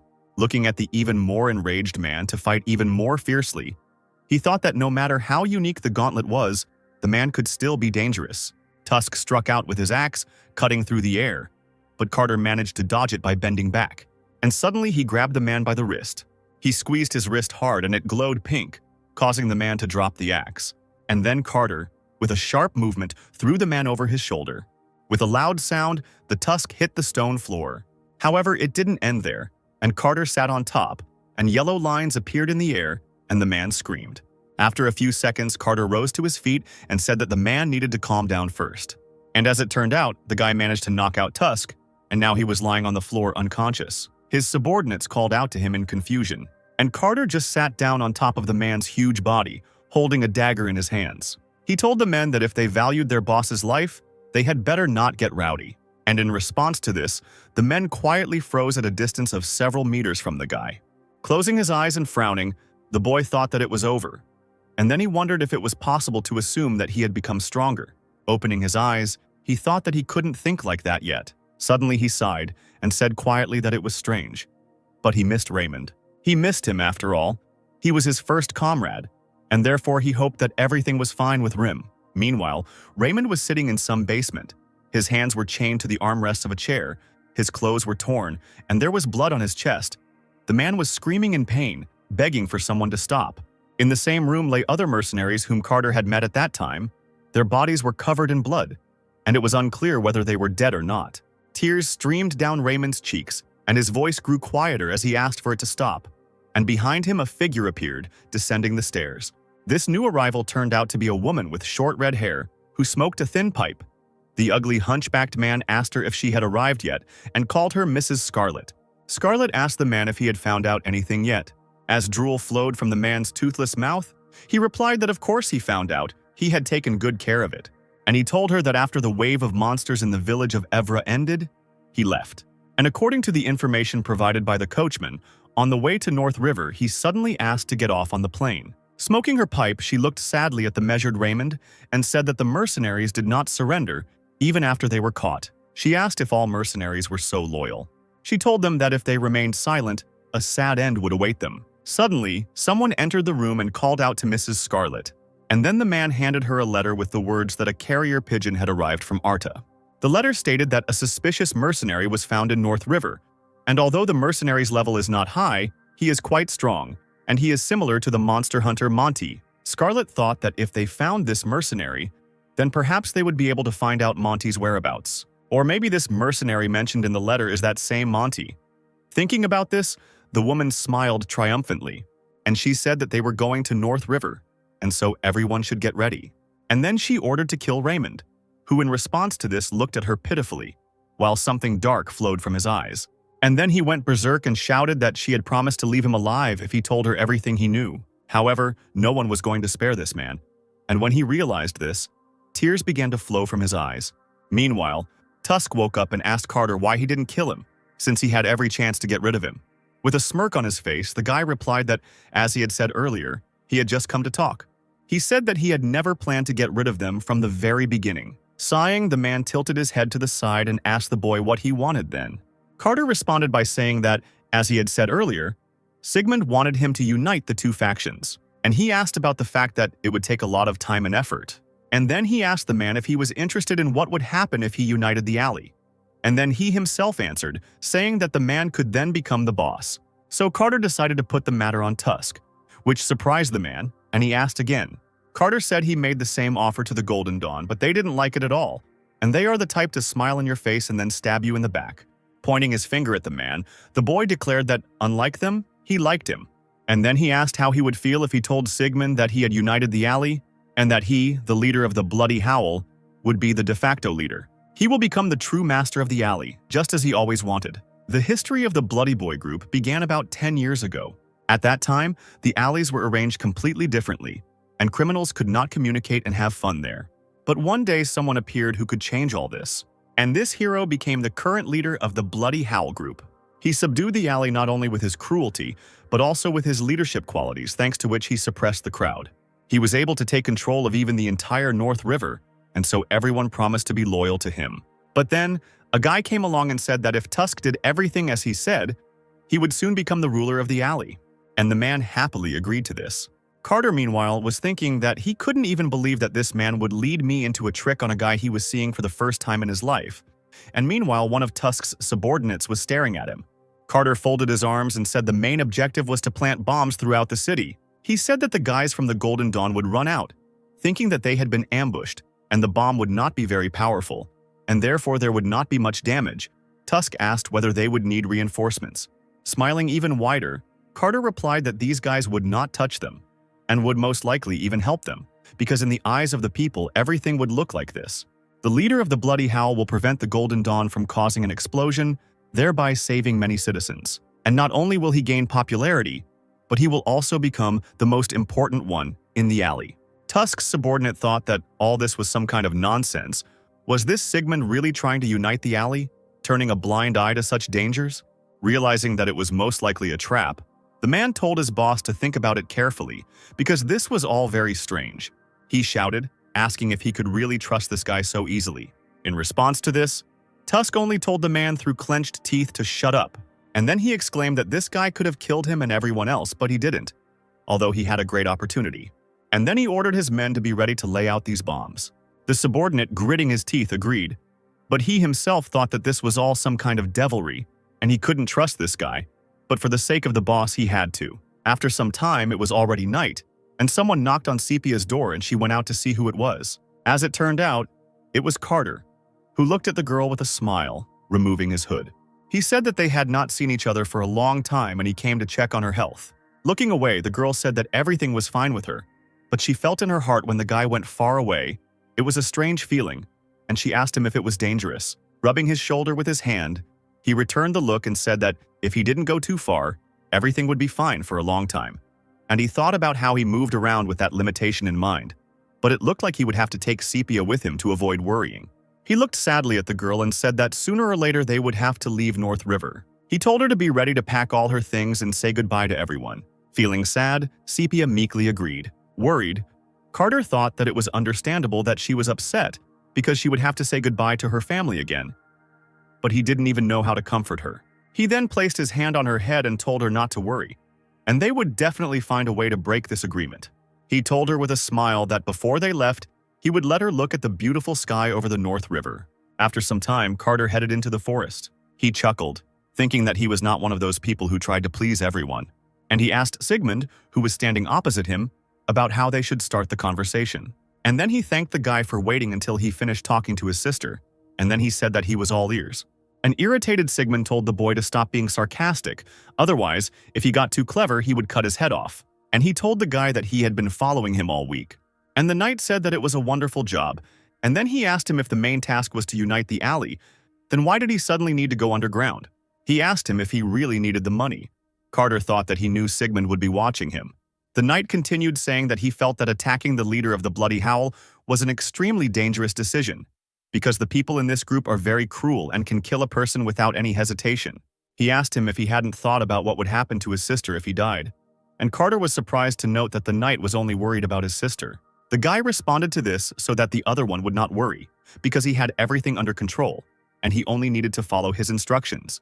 Sigmund agreed, and then he said that the leader of the Bloody Howl could not be allowed to walk freely through the alley, and while he thought he was carrying out a task on his orders, they had to catch him. Carter replied that it was, but they must let him deal with the Golden Dawn first, and he told Sigmund to gather the knights and move out an hour after his signal. The knight asked what signal they were talking about. Carter smiled and replied that he meant the explosion. Sigmund noted that this could harm civilians, to which Carter assured him that there would be no civilian casualties. 4 days later, the decisive day arrived. Life in North River has been quiet for the past 4 days. No one even suspected that these were their last peaceful days. Tusk, with a smile on his face, said that they had finished planting the bomb in the square last night, and so now all that was left was to wait. The subordinate replied that this was indeed the case, and that an explosion would occur today at 12 o'clock. Tusk raised his hand with the bottle, saying that their moment of glory had finally arrived. He joyfully cried out that they were lucky that a man with the same goals had appeared, and today, the unification of the alley that they had dreamed of for so long would take place. He thought that the Golden Dawn was an opponent that could be defeated at any time if he tried, but the problem was always with Sigmund and his knights. However, this problem was solved by a guy from the Eastern continent. Looking out the window, the man replied that there was very little time left until 12 o'clock. His eyes glowed red, noting that time was moving much slower today than it had for the last 4 days. At this moment, the leader of the Bloody Howl had a premonition that he was being deceived. As a northerner from a warlike people, he could not ignore this. He suddenly felt that danger was approaching. Tusk stood up abruptly from his place, surprising his men. He grabbed the lid of the box he was sitting on, and then he opened it with a sharp movement, and his people asked why he did it. As it turned out, there was a bomb in this box. Noticing this, Tusk asked what the hell this was, and inside was a note from Carter telling them to see what the bomb could do. And then there was a huge, powerful explosion, and at that very second, fireworks of different colors began to shine in the sky above the city. The woman with the child looked up at the sky in surprise and asked what it was, while her daughter happily waved her hands, saying how beautiful it was. The other townspeople also looked up at the sky, and they wondered if today was a fireworks festival, or if their master was celebrating, or if he was just trying to please them. Sepia, being in her room, looked out of the window, leaning against it. And Carter, who was lying down on a tree branch in the meantime, said that the guys from Bloody Howl were too gullible. He asked why they had planted so many, and he said he had nearly died running around all night trying to replace those bombs with fireworks. Still, the effort was worth it. The townspeople, who nevertheless decided that this was a gift from their master, looked at the sky, enjoying the fireworks, when suddenly someone noticed something to the side. As it turned out, somewhere to the side, instead of fireworks, there was smoke, and the townspeople cried out that it looked like a fire had started and they needed to call security quickly. Carter lay calmly on a tree branch, noting how good it was, while the system reported that he was receiving experience for killing members and the leader of the Bloody Howl. Looking down at the active squabble, he thought that no matter how strong Tusk was, he couldn't handle that many bombs, and the rest of the group was fighting the Golden Dawn with all their might. A Bloody Fight member pointed at the man and yelled that it was Ludens, to which he responded by yelling that they were complete bastards taking advantage of the moment. And members of two different groups attacked each other with the intent to kill, and the system informed the guy that the quest to clear the alley in North River was completed, and his level had risen, and the reward for it was the honorary medal of the Knights of North River. Carter looked at the fight with a smirk, and noted that it looked like the Golden Dawn boss was already on edge as well. And it was only an hour after the explosion, so the Knights would take care of the rest. And just at that moment, the Knights of the North River appeared in the alley. Carter noted happily that they were exactly what he was thinking about, as Sigmund swung his sword, killing members of the two factions, causing a lot of blood to fill the air. The boy thought that he should go after Sepia. Sepia was still standing by the window, leaning her palms against it, and Carter thought that leaving now, while her brother was busy fighting, was the best decision. But if Sepia meets her brother, then Sigmund might change his mind. Looking out the window where fireworks could still be seen, she asked if this was the surprise that Dio had told her about. She gripped the window frame tightly, thinking that she really needed to leave the city. Suddenly, there was a loud knock on the door. The girl did not expect it, and therefore shuddered. Turning towards the door, she asked who it was that had come to her. However, she did not hear the answer. Approaching the door, she noted that this was strange, because she was absolutely sure that she had locked the door. Coming closer to the door, she checked it again, and behind her stood a large man. The Knights informed their commander that Zone 1 and Zone 10 had already been extinguished, and Sigmund told them that it was good work. Wiping the sweat from his face, he thought, remembering Carter, that everything had gone according to plan. He noted that the Bloodhowl boss had died and that Golden Dawn had been destroyed by the Bloodhowl raid, and the Knights will deal with the remaining members of the criminal group. He thought that, looking at all this, one cannot help but recognize the boy's abilities, and therefore, it is probably better to entrust him with his sisters, and he ordered one of the Knights to remove Ludens' body, and then they would immediately leave. But suddenly someone shouted loudly, calling Mr. Sigmund, and the guy's eyes widened in surprise. As it turned out, there was some kind of purple smoke in the air, and the Knights immediately asked what it was. One of them noticed that some strange smoke was coming from the corpse of the head of the Golden Dawn. Sigmund, noticing this, thought that this smoke resembled traces emanating from a demon.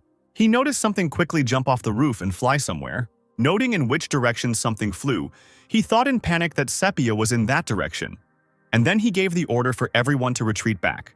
Meanwhile, Carter had already reached Sepia, but he met someone there whom he did not expect. He thought that everything was definitely going according to plan, and he wondered where the leader of the Golden Dawn came from then. Ludens greeted the guy. Raising one eyebrow, he asked the guy if they could talk. The boy didn't answer, but only frowned even more, thinking that he hadn't heard the story of Ludens' life, even when he was playing. This is the man who expanded the Golden Dawn's position not by force but by his outstanding business acumen, but he had to disappear after the appearance of Sigmund. The boy's hand shook, and he quietly said that this couldn't be, and thought about whether he really had an undisclosed secret. Looking at the man, he noted that he had changed a lot since their last meeting. Putting his hand on his chest, he asked with a forced smile what business he had with him. Ludens raised his hand and replied that he certainly had some business to attend to. Suddenly, he snapped his fingers, and some kind of purple flash flew straight to the door. The guy looked at the door and noted that he had used magic to close the room. Was he really a wizard?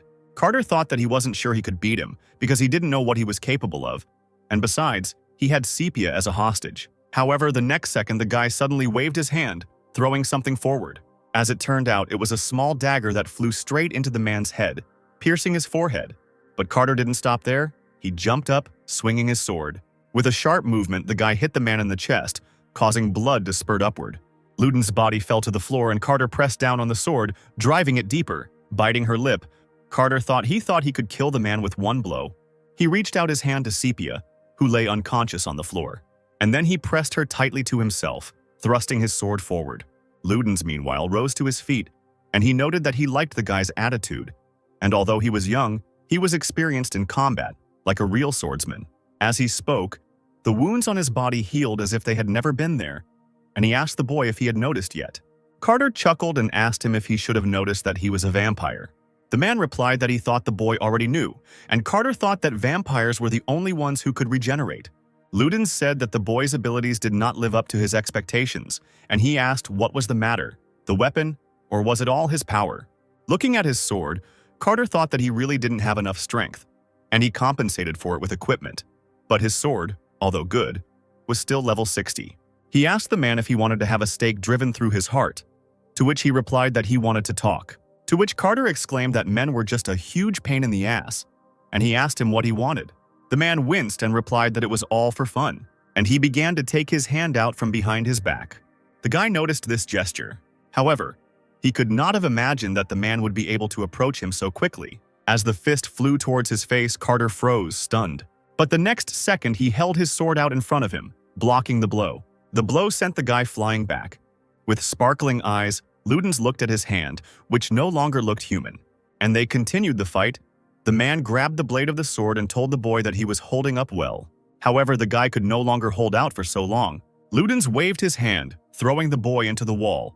He rushed forward, asking the boy how he managed to hold on. But suddenly something sharp appeared in front of his face. It turned out to be a candelabra that the guy had stuck into his eye. The man asked the boy if he really hit him with a silver candlestick. Ludens jerked the candlestick out of his head. Carter grinned and asked if he had stuck it in too deep, and he said that he only stuck his eye in on purpose. In response, the man noted that this is an effective tactic against slow opponents. Putting his sword forward, Carter thought that if the candlestick didn't help, it would quickly recover. Suddenly, Ludens laughed loudly, and then he cried out that the guy had passed the test. In response, Carter asked what he was talking about. Did he really know him? The man replied that of course he knew him. After all, the guy is a forgotten henchman. While Sepia was still lying unconscious on the floor, the man asked the boy why he was so surprised. After all, he is a guy who knows him and he knows him.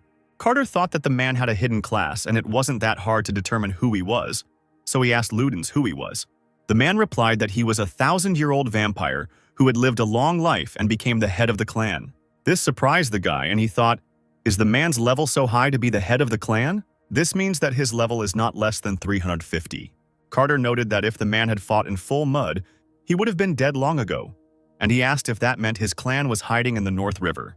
Smiling kindly, Ludens replied that he was the only one hiding in this city. Sadly lowered his gaze. Carter asked him why he was alone, and then he said that this land has a 1,000-year-old forgotten history, and the guy must have been surprised too when he saw the fresco in the temple. He asked the guy whether he was wrong about this or not. Suddenly, a system window popped up, informing that a class quest had begun, which consisted of meeting a person who remembered a forgotten story, and the reward for him was the opening of Class 1. Carter was surprised to read about the backstory called The Forgotten Henchman, and wondered what it all meant. And then he exclaimed, telling the man that he wanted to know more. And Ludens began his story and said that this story began 1,000 years ago, in the Divine Age. The only thing that people are burdened with now is the moon. But in the past, many gods gave people their teachings, and there were gods much more powerful than the moon god. One of these was the god of Ludens. The man pulled up his sleeve, showing the boy the sign on his arm, and he said that his god was the sun god. Seeing this sign, he remembered that he had already seen it when he made a contract with Sepia. Carter thought that in ancient times there were numerous faiths, but the only cult that survived was the cult of the moon god. But, judging by the pattern, this pattern of the sun god belongs to one of the lost cults. But if this confession was stronger than the cult of the moon, then why did it not survive? Carter asked the man what the name of the sun god was. Ludens, hiding his sign on his hand, replied that he could not say, because the world was now under the control of the moon. He said that the people from the cult might find him, and then he warned the guy that he also needed to be careful, because he also had the powers of the sun god. This statement surprised the guy, because he did not expect at all that there was a divine power that he did not know about. He asked the man if he could explain in more detail what kind of force he was talking about, to which he replied that the guy would hardly understand. And then he asked if he didn't know at least part of this story, namely about the demon war of the ancient sacred era. Ludin said that the Demon King led his demon beasts and invaded the human world, and the sun and moon began to work together, the waters to protect people. However, the moon became jealous of the sun's power, and eventually it erased the sun from history. Carter scratched his chin and thought that it was so arrogant for the Moon Clan to betray the Sun Clan. Ludin said that the moon wanted to erase all records related to the sun, and they even hunted down the believers and erased their tracks, and so the sun was forgotten. Carter asked him if this was true, then how was he still alive? To which the man replied that he was the only one hiding from the eyes of the moon. However, all the surviving children of the sun were cursed, and the people from the moon even borrowed the power of the Demon King to take over the sun. They used various curses, the inability to live, to die, and also turned people into demons. Hearing this, Carter thought that the Death Knight of the Forgotten Temple, Adelia Dark, was also a supporter of the sun, and that is why he inherited this power. Ludens chuckled and noted that the boy finally understood, and he noted that he was not the only one who inherited this power. Looking at Sepia, he said that the power she was using was also definitely related to the sun cult. Carter thought with surprise that he thought she was just using some kind of unusual magic, but he could not have imagined that it would be divine power. Scratching his head, Ludens said that it was because of her that he came to North River, and unfortunately, he made a mistake and kidnapped her. And meeting the guy was truly the will of the sun. Carter thought that before this meeting he thought that he was choosing his own path and making decisions about how and what to do. But is this all the will of the sun god? Meanwhile, the woman sitting in the room and watching the fireworks sparkling outside the window noted how noisy this city was. Priest Kupris said that this was the first time he had seen something like this in the city. Scarlet ordered him to see what happened there and then report back to her. But before the man left, she asked him if he had found Dio, to which he replied that the last time he checked, he was with the vice captain of North River. The woman asked about the relationship between the two guys, to which the man replied that he did not know because knights hide it well. Scarlet thought about what they said, that here in North River the influence of the knights is much stronger than the Church of the Moon. She chuckled and noted that she had heard that the vice captain here was outstanding, to which Kupris replied that Sigmund was known as a knight of great honor and faith. The woman noted that this sounded funny, causing the man to look at her in confusion. The woman thought that destroying faith is a lot of fun, and that is why so many interesting things await her. Getting up from her chair, she told Kupris to get ready, and she said that she wanted to look at the face of this great vice captain. Meanwhile, Carter wondered if the god of this game had anything to do with the fact that he was stuck here. Suddenly, Ludens grinned and noted that the guy had come to the right place, and then he declared that the conversation was over. He said that Sigmund was already here, and just at that moment screams were heard outside the door. The man said that the boy still had many questions, but he would definitely find answers to them. And then he told him to visit Estelrum, where he met his close friend. Disappearing into the bright light of the portal, he said that they had not spent much time together, but he had enjoyed talking to the guy and asked him not to doubt his words. Suddenly, looking at him with a sharp gaze, he said that the sun would definitely rise again. And then the man disappeared from the room as if he had never been there. And at that very moment, loud sounds were heard outside the room door. And then, shouting about where this thief was, Sigmund and his knights burst into the room. Looking around, he noticed that only Sepia and Carter were in the room, and he asked why there were only the two of them there. He asked what happened here. Carter didn't answer the question, and a window about a class quest glowed above his head. After some time, someone sitting in the cell told the guard to feed him, to which the guard only hit the bars of the cell, ordering him to shut up. Lying in the hay, Carter responded that it was not his fault that something went wrong. He thought about how hard it would be to get rid of the false accusation since he was connected to a demon, and he noted that this bastard had done so much damage and now he was the one who had to clean it up. Suddenly, Sigmund appeared at the guy's cell. The guard saluted, and the guy shouted for the other one to free him. In response, the guard shouted at him about how he dared to talk to his commander like that, and Sigmund asked him to leave them because he needed to interrogate the suspect. Standing at the bars, Carter frowned and asked the boy if he was being too cruel to him. Awkwardly looking away, the guy replied that there were too many prying eyes and apologized for keeping him late. And then he said that, however, something worse happened. Namely, the envoy of the moon came to visit, and Carter froze at this news. Sigmund continued by saying that he was said to be looking for a mercenary named Monty, and he was also curious about the huge explosion that happened in North River, as well as the guy's connection to the demon. In response to this, Carter looked away tensely, thinking that the church was looking for him for some reason. Sigmund said that the Church of the Moon demanded that the boy and Syria be questioned, since they were at the scene together, but he refused this demand. In response, Carter asked him if it wasn't dangerous, and he thought that there was no place on this continent that was not under the power of the moon. And even if all the knights of the North River were to stand against the moon, it would not end well. Sigmund said that if the interrogation began, Sepia's abilities could be revealed, and then she would be in danger. The boy grabbed the handle of the cell door and noted that he still didn't trust Carter, and then he tore off the handle with a sharp movement, saying that he had no other choice. After leaving the cell, the boy asked the knight what he was going to do, to which he replied that they did not have much time, so he would delay them. Suddenly, other knights ran out from the depths of the corridor, shouting that the inhabitants of the moon of Songwanshan had arrived. Sigmund calmly turned to them and said that he would come to them soon. Turning his head to Carter, he said that Sepia was now in his room. Turning his back on him, he told the boy to take her with him and leave North River immediately. In response to this, Carter, without thinking twice, ran in the opposite direction from the guy. He thought that Sigmund would do everything he could to stop them, especially for his sister's sake.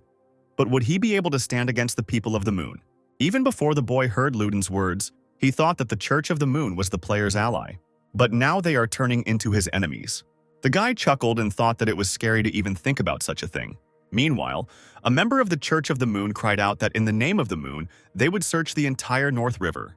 The Knights of the North River responded by crying out that this city was under the jurisdiction of their knights, and they would not forgive such disrespect. Stepping forward with a smirk on her face, Scarlet asked again. She said that they dared to stand in the way of a representative of a saint, and now they dare to talk about some kind of respect? The knight continued, saying that they couldn't allow anything to be searched for without his vice-captain's permission. But his speech was interrupted by a quick outburst. As it turned out, it was Scarlet who swung her sword, cutting the skin on the knight's throat. Blood gushed from the knight's throat, and the others drew their swords and cried out, asking how she dared. The woman lowered the sword, dripping with blood, and said that she could afford to punish him. And then she said that if she gave them information about the vice-captain's younger sister and the mercenary from the eastern continent, the problem would be solved. And then, waving her sword, she declared that if they refused, she would hold an execution ceremony. But suddenly Sigmund appeared, shouting for everyone to stop and not allow anyone to move without his signal. Passing by the wounded man, he told the knights to hurry and escort him, which they did. Placing her hand on her flushed cheek, Scarlet turned to Sigmund and said that according to rumors, he was the very knight, and she asked him if he really led the knights. The guy replied that since the captain was absent, he was only acting as his deputy. And then he asked how the Inquisitor, who was supposed to conduct a proper trial, allowed himself to harm the Knight of the North River. The woman replied that he had stood in her way. Hearing this, the knights indignantly cried out, wondering how she could have convinced a man that he worships God. In response to this, Sigmund raised his hand and ordered the soldiers to stop. And then he told the woman that, although he had given the knights permission to intervene after the investigation was completed, further action was unacceptable. Scarlet replied that it was obvious that they were trying to hide something from them. Namely, they are trying to hide his sister, Sepia. Sigmund responded that his sister was a victim unrelated to the incident, and since she was unwell, the knights would first calm her down and then interrogate her. Putting away her sword, the woman asked again with a smile, and then she wondered if they were really trying to convince them like that. And then she suddenly rushed at the guy with a sword. Turning his head, the guy managed to dodge, but the blade of the sword still grazed his cheek. With sparkling eyes, the woman said that she hated waiting. So what should they do? Sigmund froze as the sword was in front of his face and the knights wanted to attack Scarlet. The woman noted that the guy was able to dodge her sudden attack and asked if the rumors were true, and she thought that this guy could give her a worthy rebuff. However, he did not even touch his sword. Placing her hand on his cheek, Scarlet said it was so absurd that he had received the title of knight when he himself came from the slums.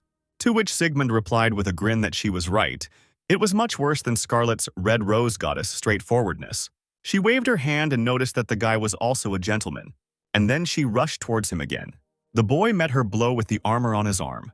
Scarlet snapped her hand back and asked the guy why he wasn't showing off his skills. And suddenly, her sword became flexible and began to wrap around the guy's hand. Pulling the rope, she threw the guy right on top of herself and asked him if he was just ignoring her, and her knee landed right in the guy's face.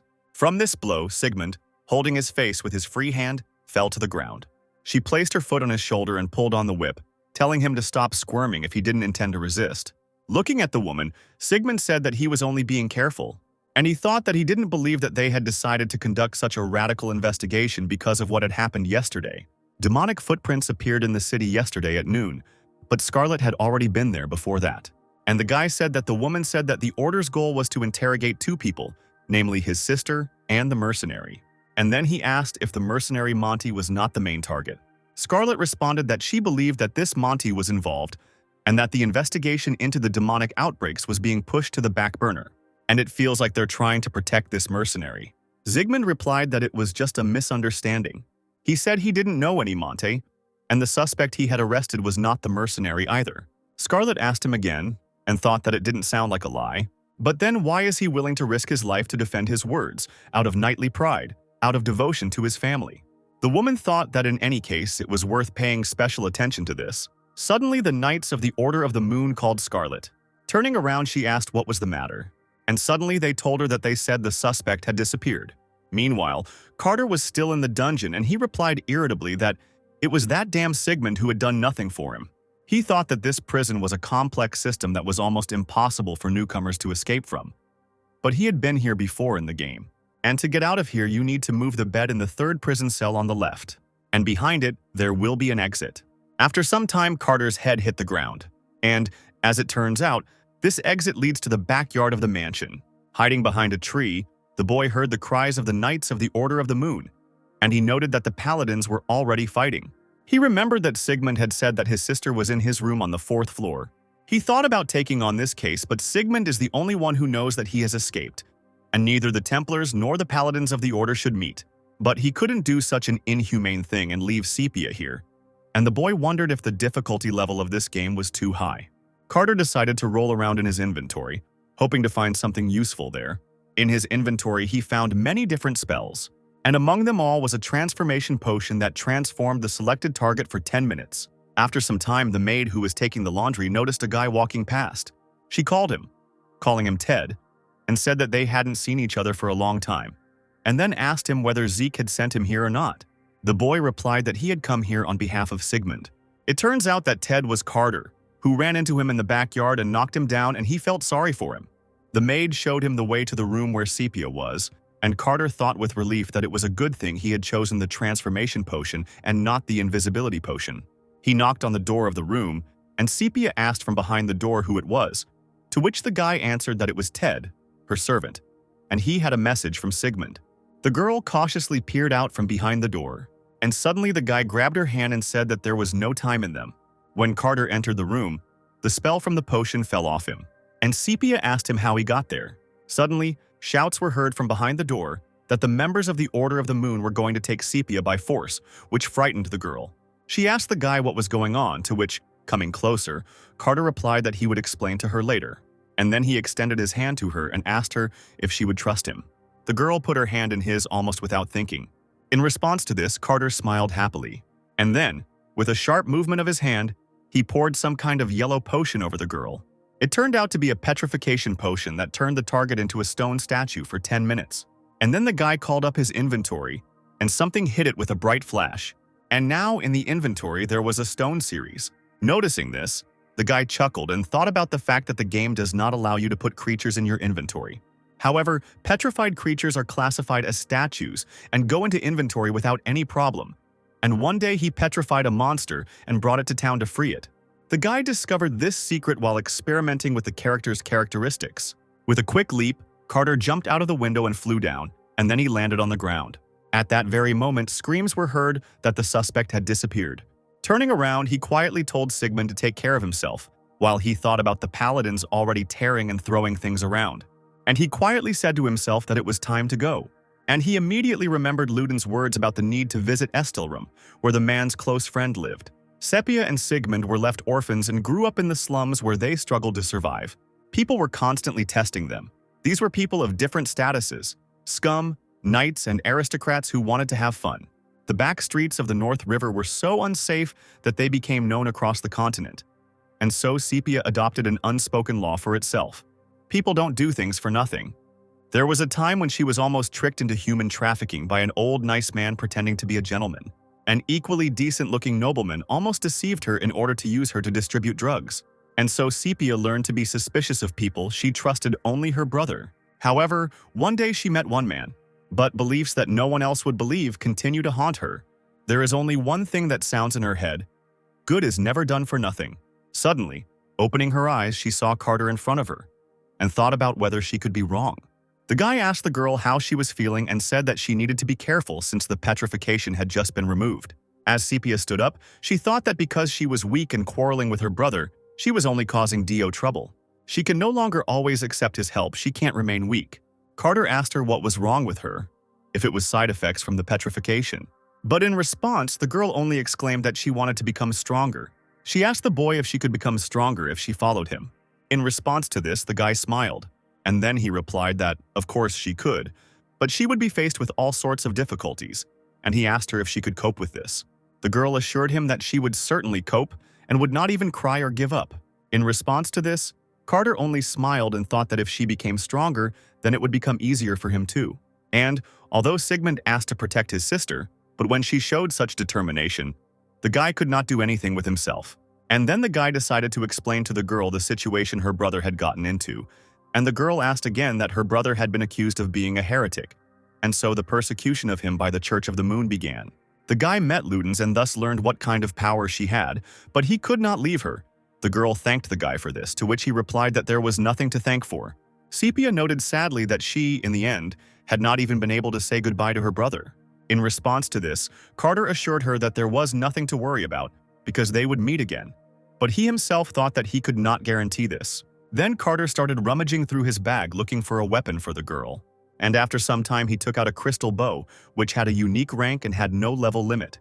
Taking it in her hands, the girl asked the guy if this was really her weapon, to which he replied that now this unique item, which can be used even at low strength, or, to be more precise, an artifact, now belongs to her.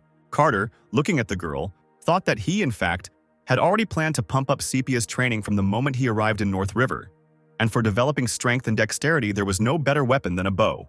While Sepia was trying to pull the bowstring, the boy thought that the girl, according to Ludens, was closer to the wizard class, and in order for her to use magic well, she needed to improve her accuracy. Carter beamed and thought that the girl, being a newbie, had unlimited possibilities, so should they start with the basics? After some time, two huge green monsters that resembled people were walking through the forest. One of them was carrying a large bag on his shoulder. Suddenly, from somewhere to the side, an arrow flew at them. The arrow hit the second, smaller monster right in the chest, and blood splattered from its wound in all directions. Soon, the monster fell flat on the ground, and the first one grabbed his axe in panic, frantically looking around. However, the girl standing on the tree branch launched a second arrow to the side, which quickly headed forward. And this arrow hit the second monster right in the head, piercing his skull, which also caused blood to splatter. The sight caused the first monster to stagger back in panic, holding the axe in his hands as his fellow monster died before his eyes.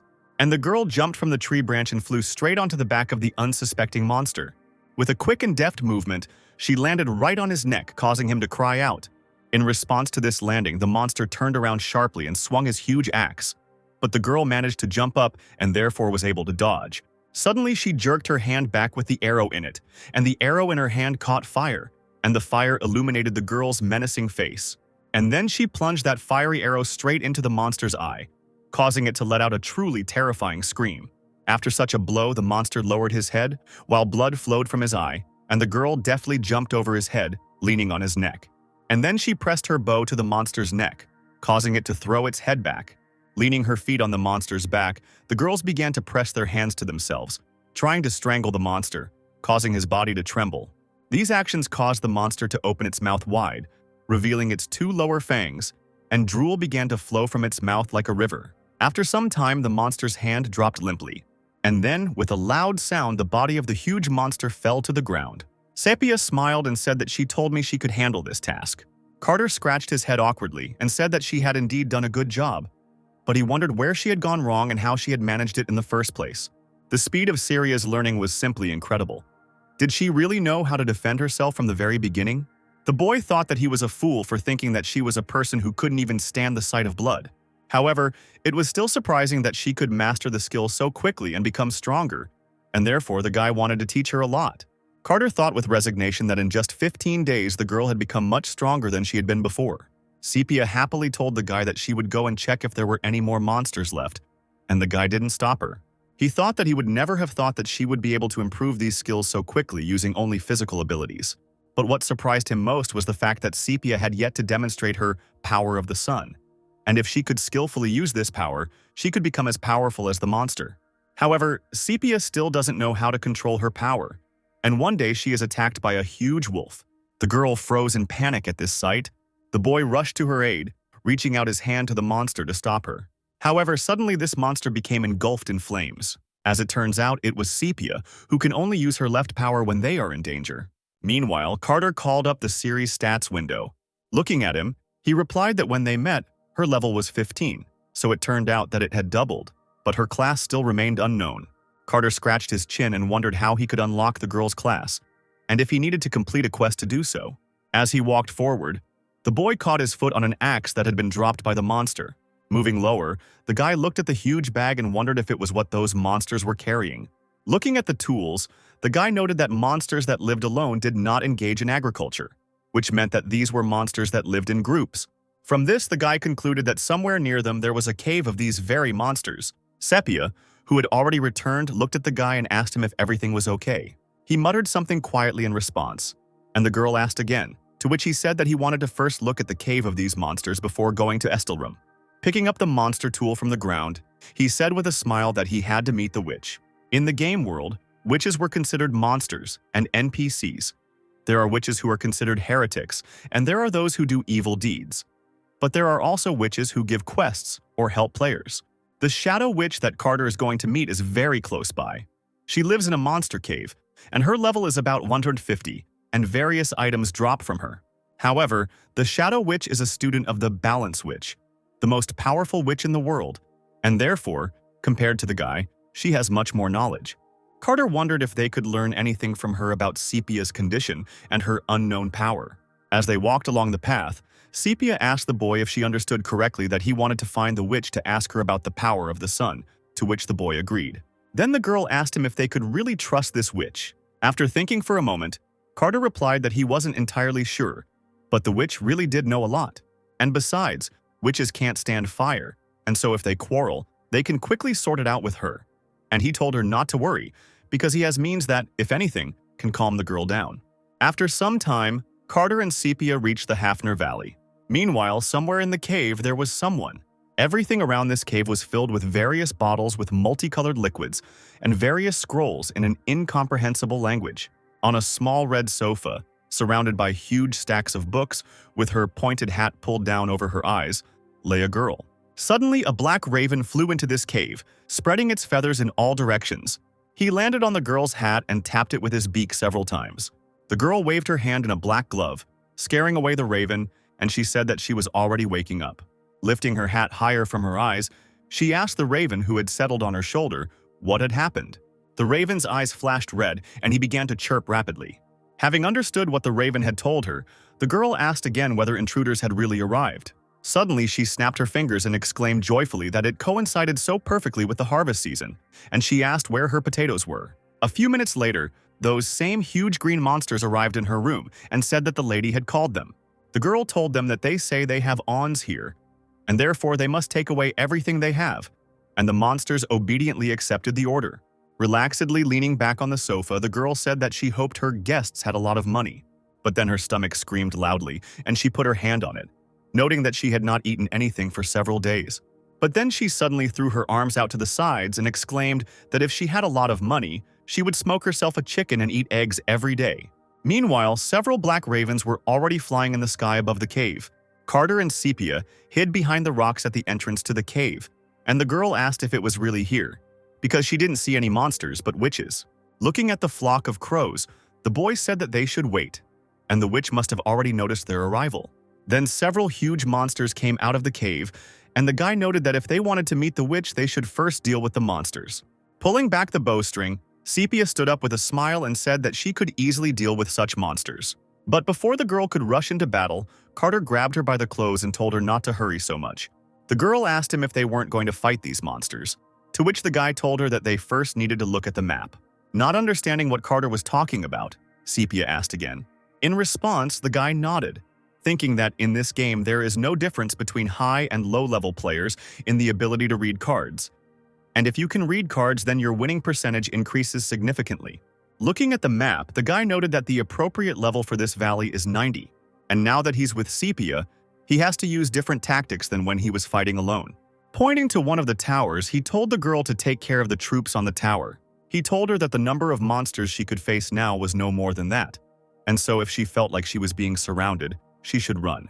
A little disappointed, Sepia replied that she didn't want to run away, but she was being very careful. Carter chuckled and thought he had believed in himself too much. But then he felt relieved, because pride brings death to even the strongest.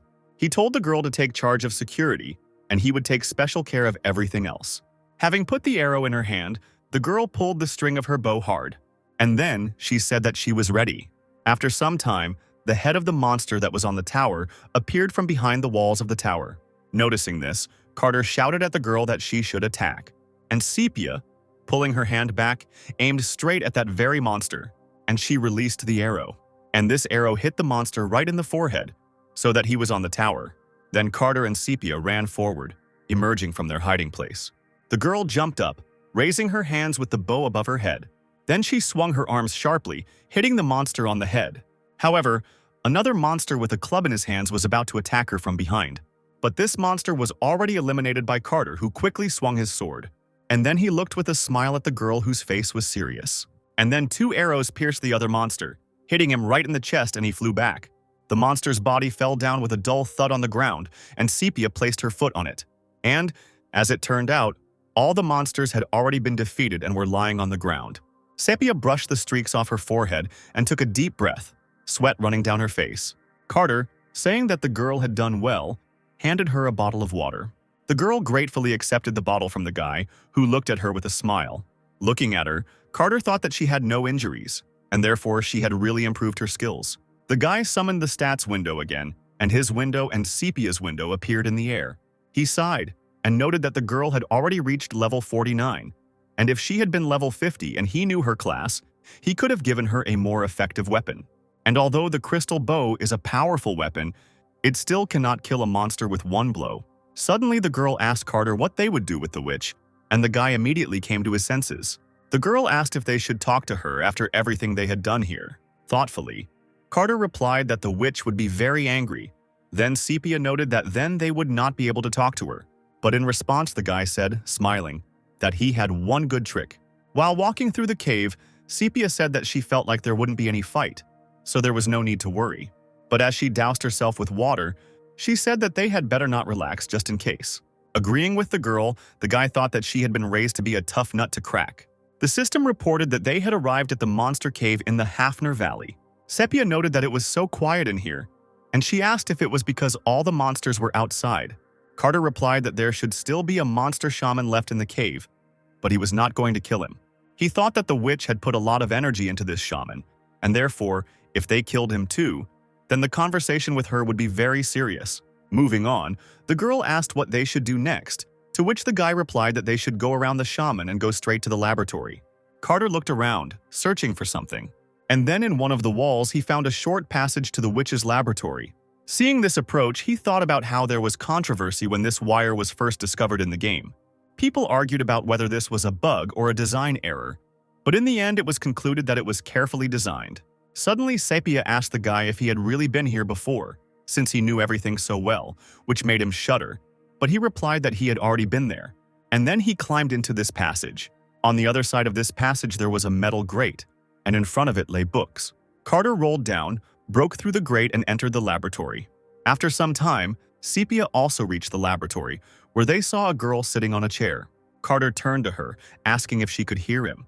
In response to this, the witch suddenly laughed, and then she suddenly turned around with a loud laugh at her guests. The guy replied that they had come to the right place, and the girl asked if the witch was definitely there. But suddenly a tear ran down the witch's cheek, and she said that she needed her potatoes to last for another 6 months. Carter replied that it was surprising that she still struggled for food.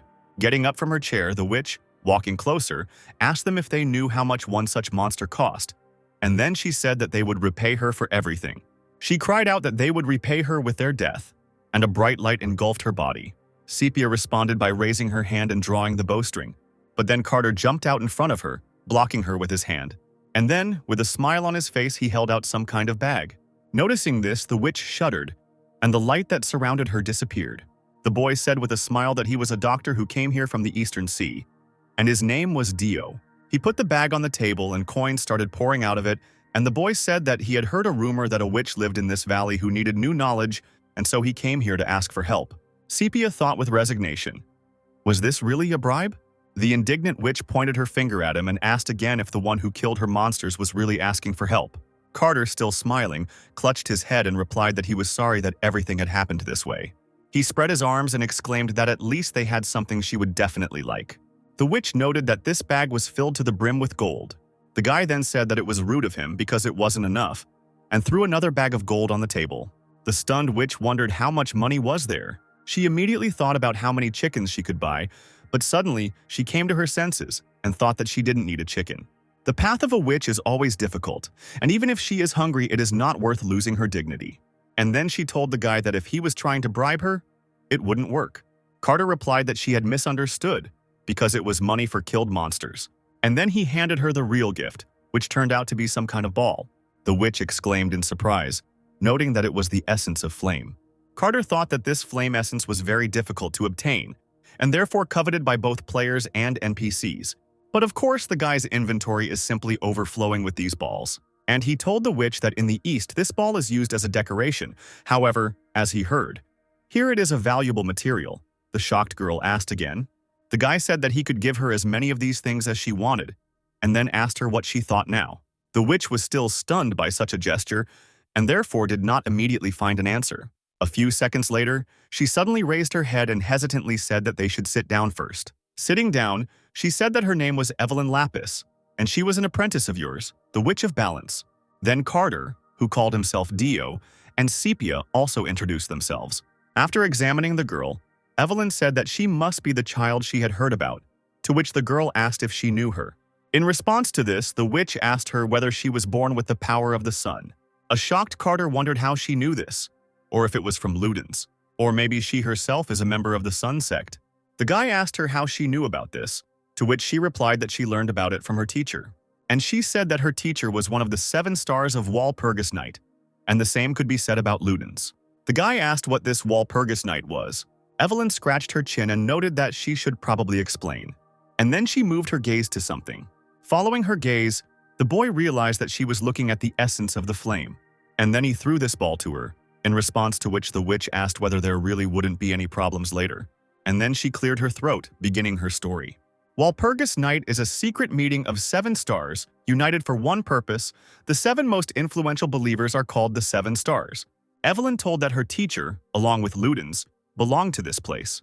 Carter thought that all 5 boss monsters were called a pentagram, and the Balance Witch was one of them. So it turned out that these 5 bosses in the 7 stars were separate entities. Even though the power of the sun has been forgotten, traces of it are still hidden across the continent, and so it is the mission of the 7 stars to find it.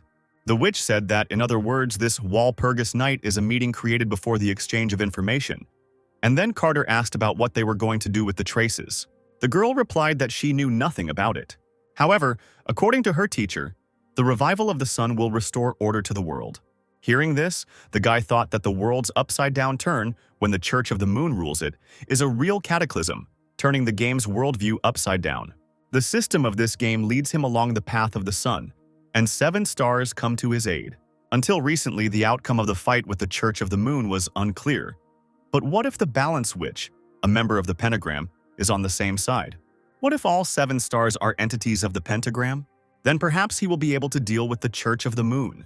Carter asked the witch if there were any other witches who believed in the sun, to which she replied that she didn't know for sure because this situation was not discussed even among witches. However, her teacher's witches dedicated themselves to researching the power of the sun. Then Carter thought that this explained why there were so many entries in the journal related to fire. He asked what exactly she was researching, to which the witch replied that she was researching whatever she could, but in general, it was a research paper on restoring the power of the sun. Then the guy said that it seemed like she was very unhappy about helping her teacher with his research. In response, Evelyn cried out that of course she was unhappy, because she was only 26 years old, and she couldn't even imagine that she would succeed. Rolling over her head, she screamed that she only cared about this monster farm because of this research. Carter noted how noisy this witch was. Her behavior reminded him of a graduate student who also complained when he got drunk and who also lacked funds for his research. Suddenly, Sepia asked the witch if her teacher didn't rely on her. In response to this, Evelyn asked, and then she rushed to hug the girl, saying that she was very good at understanding people and that she was the most hardworking witch. Clutching his head, the guy said that he didn't come here for nothing. And then he said that the witch could unlock Sepia's power. After thinking for a moment, Evelyn replied that she didn't even know, and she began to look at the girl. They took each other's hands and some kind of flow of energy appeared around the witch. She asked the girl if this power often manifested itself when emotions accumulated, to which she replied that sometimes it happened, and it manifested itself when she was in danger. Sepia noted that she was always losing consciousness. Evelyn said that perhaps this force was much more powerful than she thought, but at the moment, she couldn't help control this power in any way. Carter said he thought so, and thought that it seemed there was nothing more he could do. But then Evelyn exclaimed that she could help control the uncontrollable rage. Surprised, the guy asked how this could happen. The witch replied that she was using her shadow to awaken another consciousness. The shadow she's dealing with isn't just a shadow that follows her. It is more like another consciousness that thinks and moves independently. In other words, it is another personality. Evelyn exclaimed that Sepia would no longer lose consciousness every time the power manifested, as the shadow would allow her to gain another self-awareness. Stepping forward, the boy said that this one sounded dangerous and that it wouldn't be the Sepia he knew. To which the witch replied that everything was not so, because inside a person there were many personalities, and it was only necessary to bring out one of them. The guy thought that everything had become much more complicated, and perhaps this was not the best solution. But this was all that was available now, and it would be much better if Sepia used her power consciously.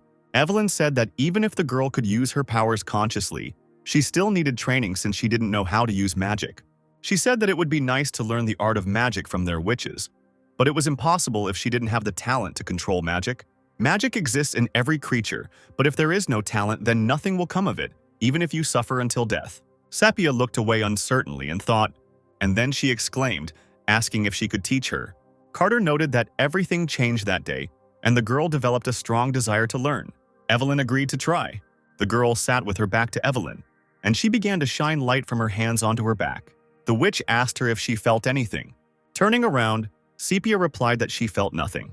Scratching the back of her head, the witch replied that nothing would work then, but there was no need to be too upset, because it happens to everyone the first time.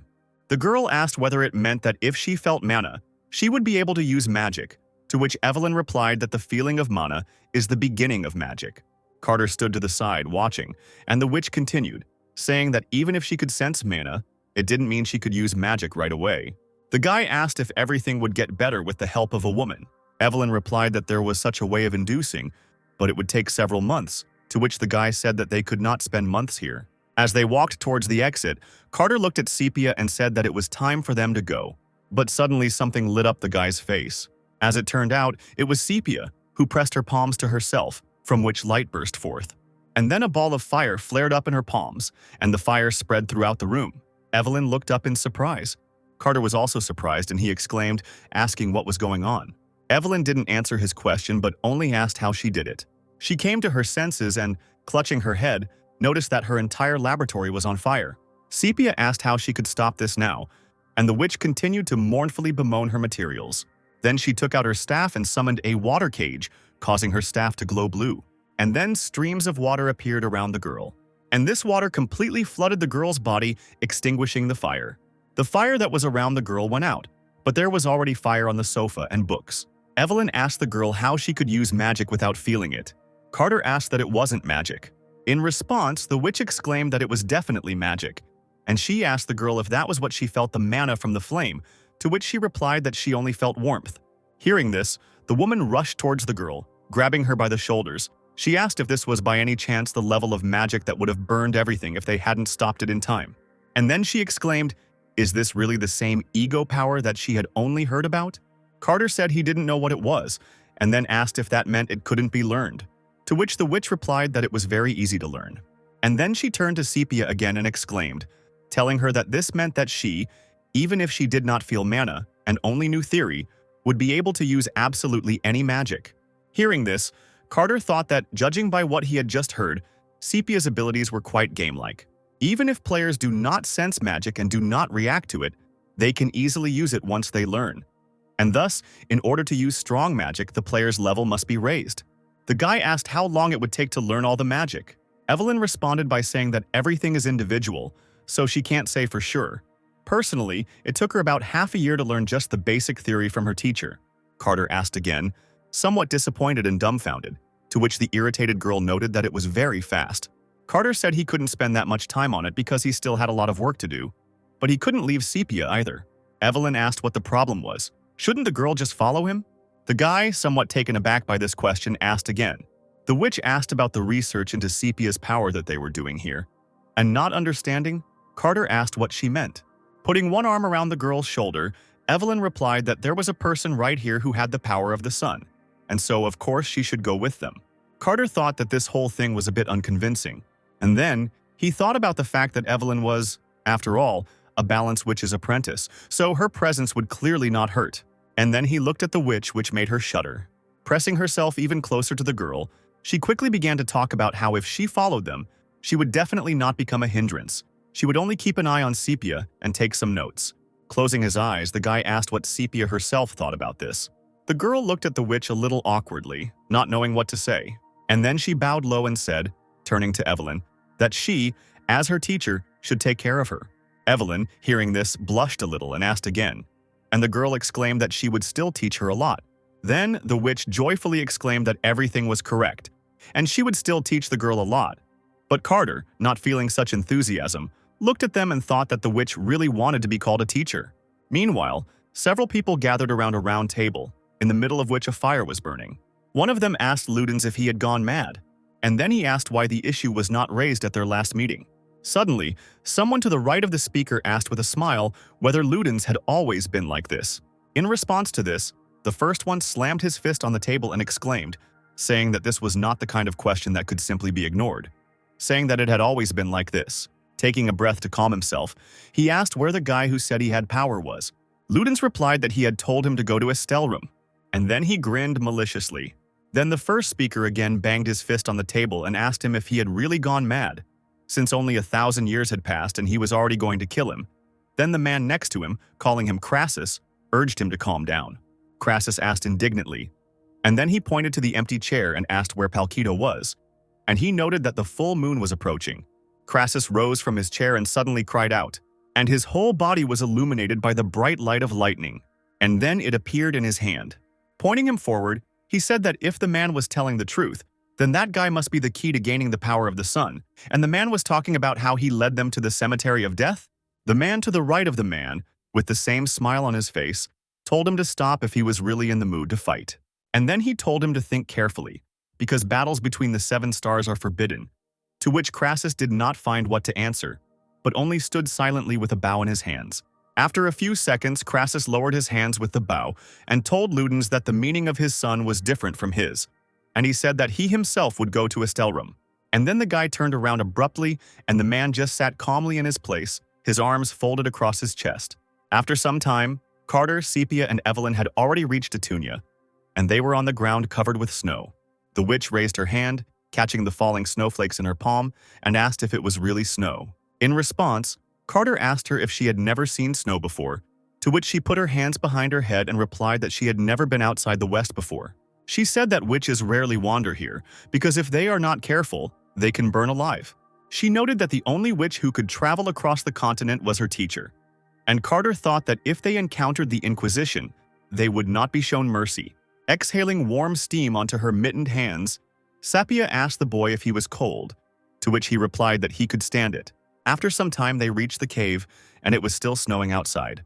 Carter noted that it was a good place to get out of the wind, and then suggested that they set up camp there. Filled with enthusiasm, Sepia happily said that she would light the fire. With her mittened hands, she gathered up the dry leaves that lay on the ground into a pile, and then she raised her hands, and a small fire appeared in her palms. The girl carefully lowered her hands with fire down, and the leaves immediately caught fire, creating a bonfire. While carrying firewood with the help of magic, Evelyn asked the girl about how she could now easily light a fire, to which she replied that compared to her teacher, she still had a lot to learn. Looking back at the girl, the guy noted that she had become stronger during the 2 weeks that they spent with Evelyn. He thought that the witch was acting stupid, so he thought she was just bluffing, but it turned out that she was a genius. Sitting down on a log, Carter began to look at the system windows, which reported further actions for completing the quest. And the guy needed to find and learn the history of the Forgotten Swordsman, and the reward was first-level awareness. Meanwhile, the girls were sleeping soundly. The boy thought that obviously Luden's friend who was in Estelrum was a forgotten follower of the sun god. Could he be one of the 7 stars that Evelyn spoke of? Or maybe he's one of the familiar NPCs like Luden's? Sighing, the guy quietly said that he wouldn't be able to find out until he met him in person. As he put his hand into his clothes, searching for something there, he thought that, nevertheless, he had received something. And then he took out some yellow bottle with a smile on his face. As he drank the contents of the bottle, he thought that this was an elixir that could be found in a secret place in the cave, and that was one of the reasons why he decided to stop in this cave. He threw the bottle aside and his body glowed with yellow light, and he thought that it was important for him to restore the characteristics that had decreased after making a contract with Sepia. He looked back, hearing a sound from behind, which turned out to be Sepia. He asked her if she was awake, to which she replied in the affirmative, and then she asked him if he had gone somewhere. The guy replied that he had only briefly looked inside the cave, to which Evelyn, who had also woken up, said that he could have done it with magic. Then he said that one should not rely too much on magic. The witch noted that only those people who cannot use it in a false way say that, to which Sepia countered and said that Mr. Dio uses his magic well. Then the witch asked why he couldn't teach her himself, and then she said that it seemed to her that he didn't understand anything about her. Digging through his inventory, the guy thought that she was right because he was constantly using the skill window. And then different things started falling out of the inventory. Noticing this, Evelyn asked in amazement whether he could really use the subspace pocket without any artifacts. In response, Carter said that it was the magic of 1s and 0s. The witch asked again in shock, and the guy began to rummage through the pile of objects that had fallen to the ground. After some time, he raised a bunch of arrows up, and then he handed them to Sepia, and she asked him what they were. The guy said that they were arriving in Estelrum soon, and then he asked her what she thought they were needed for, to which the girl replied that she didn't know. Carter looked at the arrows in his hand with a smile and said that they were silver of the highest quality. Estelrum is a city with Romanian influences, and since there are Romanian motifs there, it is not surprising that vampires appear there. Walking through the cemetery, Carter asked Evelyn if, since Ludens is a vampire, it means that vampires believe in the sun, to which she replied that it is not so. Unlike witches, vampires can believe in other things. She asked about how most vampires that aren't under Ludens' influence might turn out to be bad guys. In response to this, the guy noted that witches are not innocent creatures either. Then the witch exclaimed that they do not harm people. Then he asked about the attack on the farmers, and Evelyn winced when she heard the question. Picking up the silver items, he dropped the subject and asked her if she meant to say that they were not their allies. The witch asked why the guy needed so much silver weaponry, and after she noted that this was such a waste of silver, Carter asked her if she didn't know about something.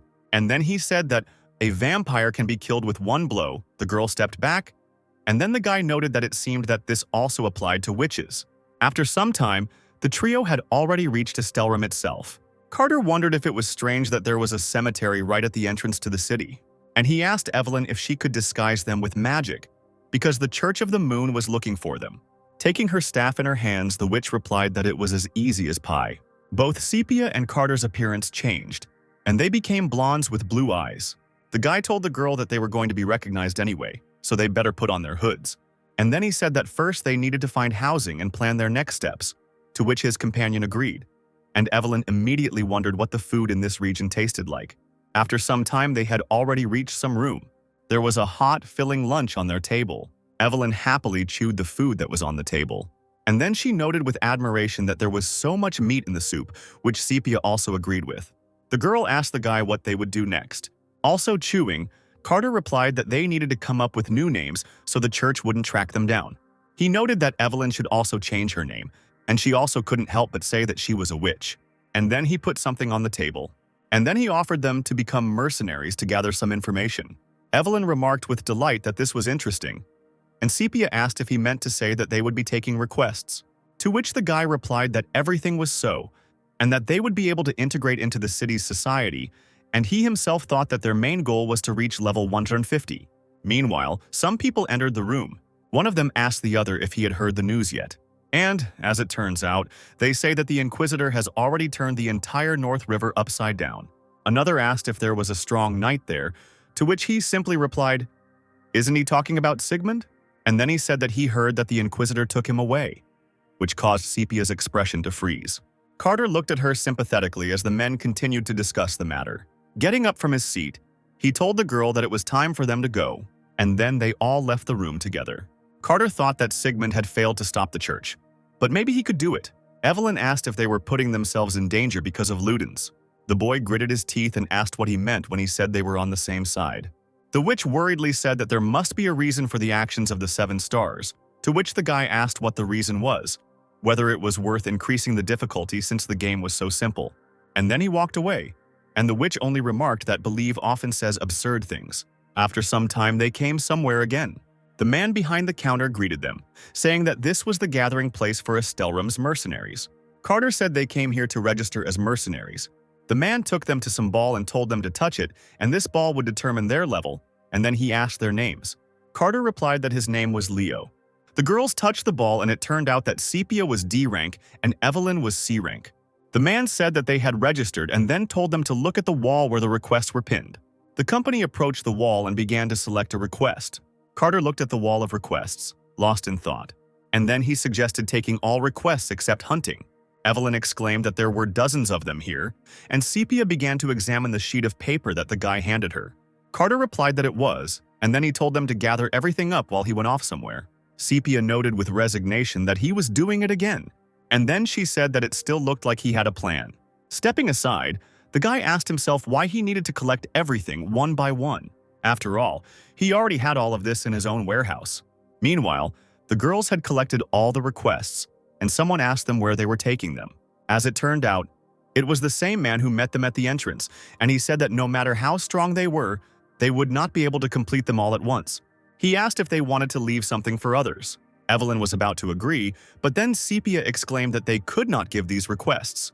And then she quietly told the witch that she was sure that Dio would come and sort this out. Then the man said he would call security. But then Carter appeared. He put some kind of bag on the table with a loud sound. The man asked what it was. Pointing to the girls with requests, he replied that this is what he needed from them. Folding his arms across his chest, he announced that he had completed the requests in one day. The man looked at the contents of the bag in amazement, and Carter asked him how long it would take to process the requests. The man nervously replied that he didn't even know, and then he shouted, ordering someone to do it. And then he politely told the guy that they would take care of it, and in the meantime he should come here.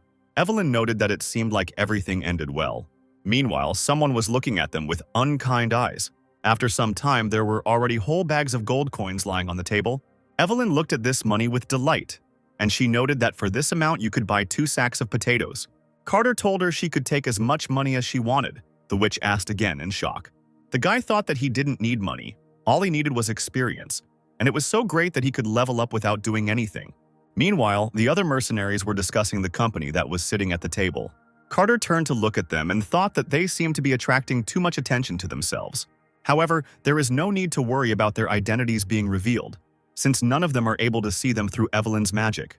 Sepia noticed that the guy bought himself a new sword. Hearing this, he thought that since his style of using a huge sword and explosive magic was known to everyone, he needed to stop it from this day forward. And this sword against the undead is made of pure silver, making it ideal for use in Estelrum. With 2 bags of money in her hands, Evelyn suggested that Sepia go shopping. Sepia noted that it would soon be sunset, to which the witch countered, saying that it didn't matter since they still had so much to see. The witch came closer to the girl, grabbed her hand, and, not accepting refusal, dragged her along with her. But suddenly Carter asked her what it was he had told her that she could go, which made her shudder. Evelyn exclaimed, asking why she couldn't do this, to which the guy calmly replied that it was almost night. Evelyn snuggled closer to Sepia and said that they were not children anymore.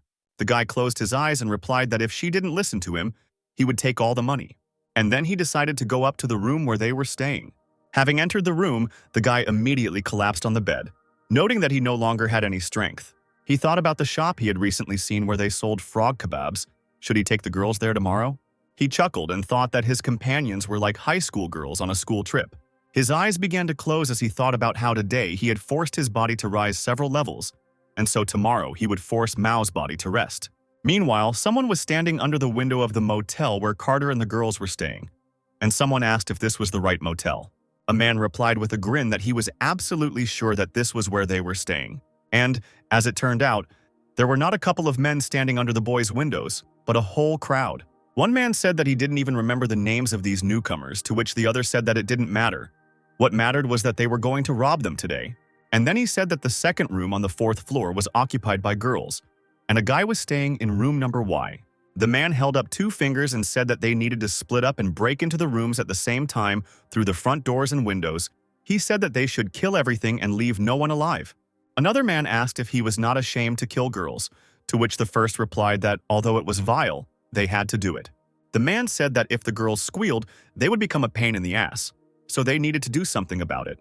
He said that he and Joseph would take care of the guy and the rest of us would deal with the girls, and then he took his place by the guy's window. The other one took up his position right at the door of his room. The man thought with a grin that there were only 10 seconds left before the instant attack. The man outside the window also began to count down the second before they all attacked together. But suddenly something flew straight into the man's forehead, and everything around was covered in blood. The man outside the window noticed this and his eyes widened in shock. Noticing that they seemed to have been noticed, he elbowed the glass, breaking it, and flew straight into the room. And then he flew at the guy with a sword in his hand. However, Carter dodged the blow. He swung his sword, cutting through the man's body, causing blood to spray into the air. The wounded man fell to the floor with a dull sound. Carter, shouting, asked the girls if they were okay, to which they, also surprising the men, replied that, of course, everything was fine with them. Evelyn asked who these guys were, because they just slept all night. Carter replied that they were murderers, thieves, scum, and all that. And he thought about how Evelyn was still a level 150 witch who even had her own familiar. Suddenly, he turned his head sharply, noticing something. And then he said that it was too early to relax. Sepia asked if there was anyone else left, to which the witch said that she could not see anyone with her navigation magic.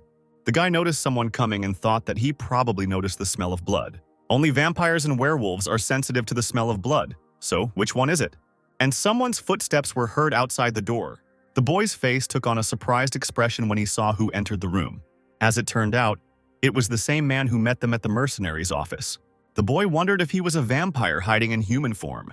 Bowing, the man said that he had one request for them, and then he introduced himself, saying that he was a vampire hiding in human form and his name was Robert. Carter asked him what he wanted to ask for. Robert lowered his head and said that he was talking about his master, whom he served. Their master is a vampire who has decided to coexist with humans, and his unbreakable rule is that humans cannot be harmed, which is why they suffer every time there is a full moon when the thirst for blood comes. Therefore, he always has a supply of blood, and he can take it by contacting a funeral home or collect it directly from a corpse.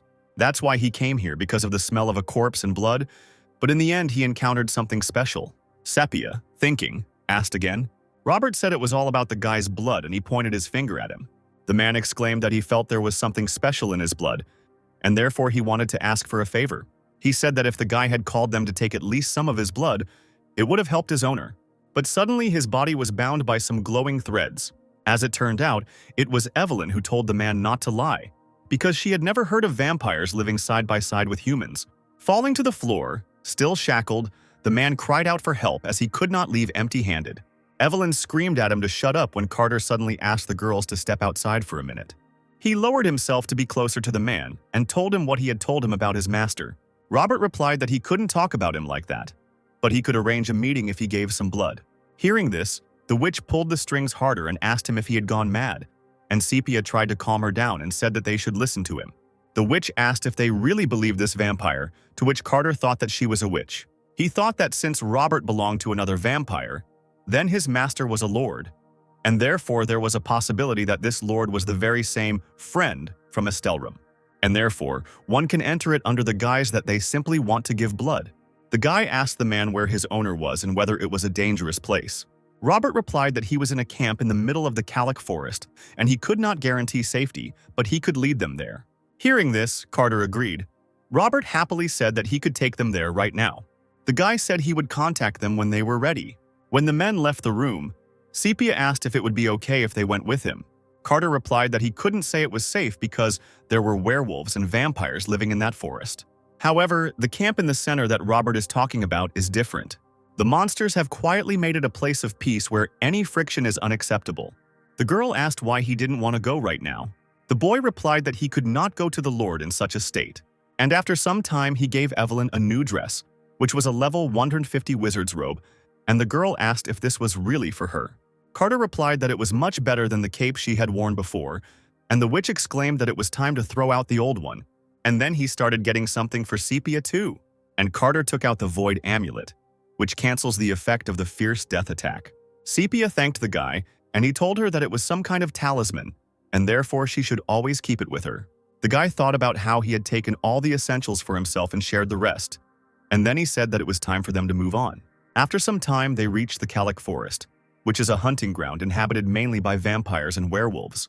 Almost all the monsters from these places were originally humans. They would accidentally become vampires or werewolves and run into this forest as if someone was chasing them. However, the coexistence of two different times, living by hunting people, was impossible, which led to an ongoing conflict that escalated to the point of destroying each other. But after the creation of the central camp, the species were preserved. And in the very center of this camp there is a hut. Robert said that this was where his master was and gestured for the guests to leave. Carter thought that there was a herbalist NPC living in this place who would provide various assistance to players. Are they really the vengeful vampire lord? This vampire seems to be just like Ludens, an extra character that you don't pay attention to during the game, but ends up being an important character. The man turned to the door and told the owner that he had brought guests. Following this, the door of the hut slowly opened, and from where a man with a mustache came out and with a smile on his face said that he heard that this would be special blood. He said he never thought they would have such valuable guests here. The man told them to come in, and then, turning to Robert, he told him to bring tea. Carter wondered if the man had recognized Sepia since he had called them important guests. Suddenly, the man noticed that he saw familiar faces among the guests, and in response, Evelyn addressed him, calling him Mr. Schwald. Mr. Schwald said that she had grown taller since their last meeting, and then he asked if everything was okay with her teacher, to which the witch replied that everything was fine. Carter, watching this, wondered if this vampire really belonged to the 7 stars, since he was familiar with Evelyn's teacher. Soon, they all entered the hut and sat down on the benches there. The vampire introduced himself by saying that his name was Schwald Eindhauer, and then he asked if Sepia and Dio were there. Looking at the girl, he noticed her silver hair and golden eyes, and noted that she looked like that man. Carter noted that the man apparently knew about them, and then he asked if he belonged to the 7 stars. Laughing, Schwald replied that although he was insignificant, he still belonged to them. But in response, the guy suddenly apologized. And then he said that he couldn't just believe him. Robert exclaimed about how rude it was, but the vampire hastened to calm him down, saying that they were precious guests. And then, with the same smile, he told the guy that he understood his caution, because they still knew so little about them. Carter apologized for his rudeness, then said it was all because Ludens had put them in danger. The guy thought that he was not yet sure whether the 7 stars were reliable allies, or whether they just wanted to use them. Therefore, the only thing he can trust now is the system. He asked Schwald if he could tell him about the forgotten power that he had accidentally received. Sighing, the man replied that it was not difficult for him, and then he suddenly jumped up from his seat. The man said that first he had to check if he had the right key. A discouraged Carter asked again about the key. Then they came out of the hut and stood opposite each other. Clenching his fist, the boy asked what was required of him to demonstrate the forgotten power he had received. In response to this, Schwald merely shook his head, and then he said that the power that the guy received was not the true power of the sun. A shocked Carter asked the man what he meant. Instead of answering, he just turned around and headed somewhere. And then, he suddenly struck the stone with one hand. The man's fist caused cracks to appear on the stone. The guy wondered in bewilderment what he was doing, whether he had decided to demonstrate his strength. He thought that this could be done easily if you were a level 300 martial artist. But the man was one of the 7 stars. Was this really all he could do? Schwald told the boy to come over and take a look. Moving closer, Carter looked at the cracks in the stone where something was happening. And the next second, this very stone disintegrated into dust, causing the guy to freeze in amazement. The man then said that this is precisely the power of the sun. He asked the guy if he could do that right now, to which he replied that he couldn't use that kind of power. Then the man asked him if he wanted to understand this power. In response, Carter asked if he could learn from him and use the power of the sun. Schwald replied that of course he could, if he really did have the key in him. Then the guy wondered what this key was that he kept talking about, and whether it was related to the fact that he had received power from the Death Knight. However, he thought that he had no time to think, and confidently agreed to the man's proposal. With the same smile on his face, the man said that the guy was thinking correctly. And then he said that he would like to ask for something first, and coughed awkwardly, in response to which the guy asked if he meant blood. They returned to the hut, and Shuvald said that, as they all already knew, all believers in the sun are cursed. And it affected him more than the others, so when the full moon comes, he goes berserk and goes wild. As he sipped his tea, Carter thought that it was very unusual for a vampire to go wild during a full moon. And then he said that in any case, he and Sepia would stay here while he trained him, hearing that Evelyn asked about what about her. Then, Shuvald asked if she already had her own teacher, to which she replied that she also believed in the sun. The man said that if she learned the theory, it might be useful to her someday, but for now, they should rest, and tomorrow they would begin training. The next day arrived. There was breakfast on the table in the hut, and suddenly someone asked what it was. As it turned out, it was Evelyn who noticed that there was no meat in this breakfast, but only grass, in response to which Robert said that she might not eat at all then. Turning to him, she became indignant, saying that she had lost a lot of blood and therefore needed to regain her strength. Meanwhile, Shuvald appeared behind her and asked if the food was really that bad, causing the girl to freeze. She turned around awkwardly and said that everything was very tasty, and Carter, chewing his food, thought that the man really fit in well with society. He wondered if it was possible that he was getting mad because they were vegetarians. After breakfast, they all left the hut to begin training. Shuvald asked the boy to demonstrate his skills before starting full-fledged training. Carter grabbed his sword and stepped forward. He took the sword in both hands and stood in a stance. And then he jumped up and began to cut through space with his sword. The log that stood there split into several pieces. Sepia watched this in amazement while Robert looked on appraisingly. Carter thought that there was more to come. Landing on the ground, he began swinging his sword again, hitting the pieces of wood that were still in the air. A red mark appeared on each of the pieces, and then the guy used his explosion technique, and a powerful explosion thundered behind him. Somewhat astonished, Shuvald sighed, and Evelyn asked if the guy really possessed such techniques. Carter told the man that this was the limit of his abilities, to which he replied that this was enough. And then he said that he missed this style of swordsmanship and asked if it was Adelia Dark. Carter replied that everything was correct, and then asked the man who she was. Shuvald said that she was a strong and graceful paladin. She was the sword and shield of the sun and was not afraid to take the initiative. Carter, continuing her story, said that this girl was cursed in the same way as the 7 stars, and then she even became a Death Knight. Finishing his story, the man said that this is why no one could find her. And then Shuvald said that, unfortunately, he was a monk who practiced martial arts, and therefore could hardly help with the art of the sword. And then he pointed his finger at the guy and said that he definitely had the ability to use the power of the sun, and if he learned Adelia's sword style, he would definitely be able to use this power. He said that mana is determined based on individual abilities, not the power of the sun, but a guy can become strong regardless of his individual abilities. Evelyn asked why this was so. Holding out his hand, in which something glowed with a bright light, the man said that the power of the sun exists wherever there is light. Carter looked at this with his mouth wide open, and Shuvald continued, saying that to use the power of the sun, not only was the energy from their bodies taken, it could also be used by absorbing light from outside. The man pressed his free hand against the hand filled with light, saying that if he absorbed enough external light to harness the power of the sun, and then, without finishing his sentence, he extended his hand forward. A bright beam of light burst from his hand and flew forward, and in the place where this beam landed, a large explosion thundered. And finally, when this happened, Shuvald finished his sentence by saying that then they would be able to free her in this way. Carter's eyes widened in shock as he thought that this explosion was nothing compared to his explosions. Turning to the man, he said that he was talking as if it wasn't that difficult, to which the man laughed and said that it was okay if he didn't succeed the first time, and he would help him. The boy pressed his lips tightly together and thought that, although he had a difficult path ahead of him, he must definitely obtain this power of the sun. And then he exclaimed with confidence that then they should try. Shuvald began serious training only 3 days later. Carter was sitting on the ground outside, his legs crossed and his hands in his lap, the tips of his fingers touching. He thought that although Shuvald had told him to start with meditation, it seemed that he was completely useless at it, and it seemed that nothing was working out for him. He said that one should meditate primarily in the sunlight, as this will help one feel the power of the sun. He sighed and thought that he had no other choice anyway, so he would have to try. Suddenly, a scream was heard somewhere, and it was Evelyn calling Sepia. Hearing this, the guy tightly closed his eyes. Sepia, who was running past, asked Evelyn, who was barely running behind, if she was okay. The completely sweaty witch asked the girl where she got so much strength from, to which she replied that Mr. Dio forced her to do physical training. Carter thought about how he had given these two a mission to kill a forest monster, and then he asked them how many they had caught so far today. Sepia held out an open palm to him, on which lay 2 fangs, and she said that they had already killed 2. Clutching her head, Evelyn screamed that she almost died, and then she exclaimed that Mr. Schuvald was being too cruel in limiting her main power, shadow magic.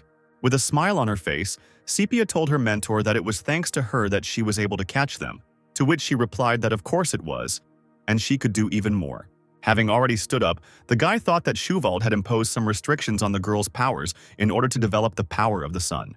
Schuvald told them, "Firstly, think that the power of the sun is always with you when the sunlight is blocked by the crowns of trees. Secondly, in battle you need to use spells associated with fire and light.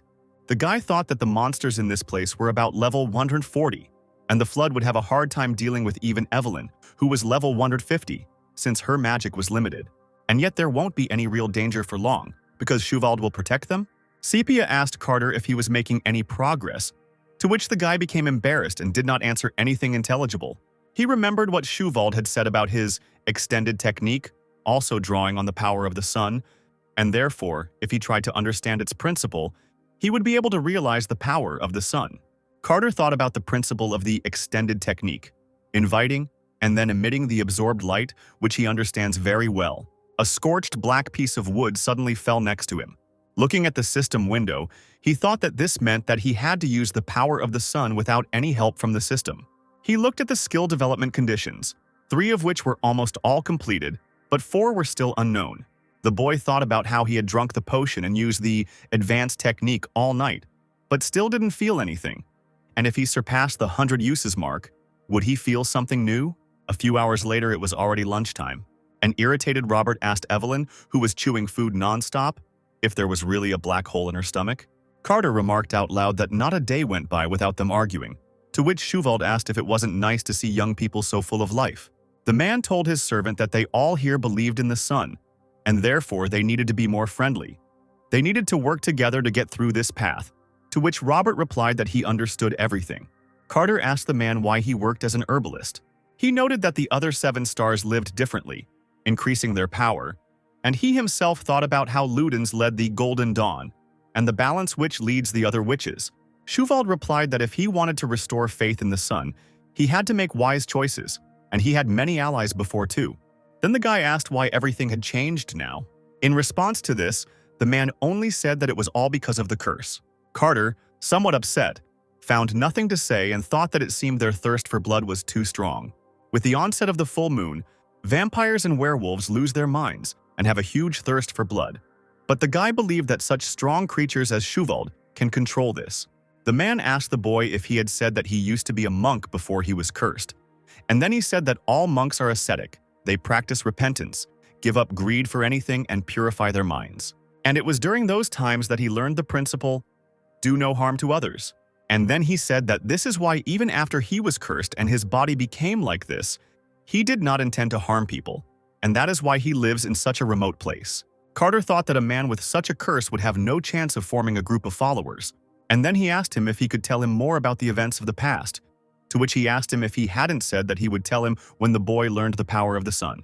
Awkwardly looking away, the boy admitted that it was too difficult for him. He couldn't feel the power that he had never felt before. In response to this, Schuvald said that the guy already knew a lot. The boy asked again, confused, to which the man replied that his thoughts were too confused precisely because he knew so much. And then he told him to look at Sepia, who was drinking tea at that time, and she paid attention to them.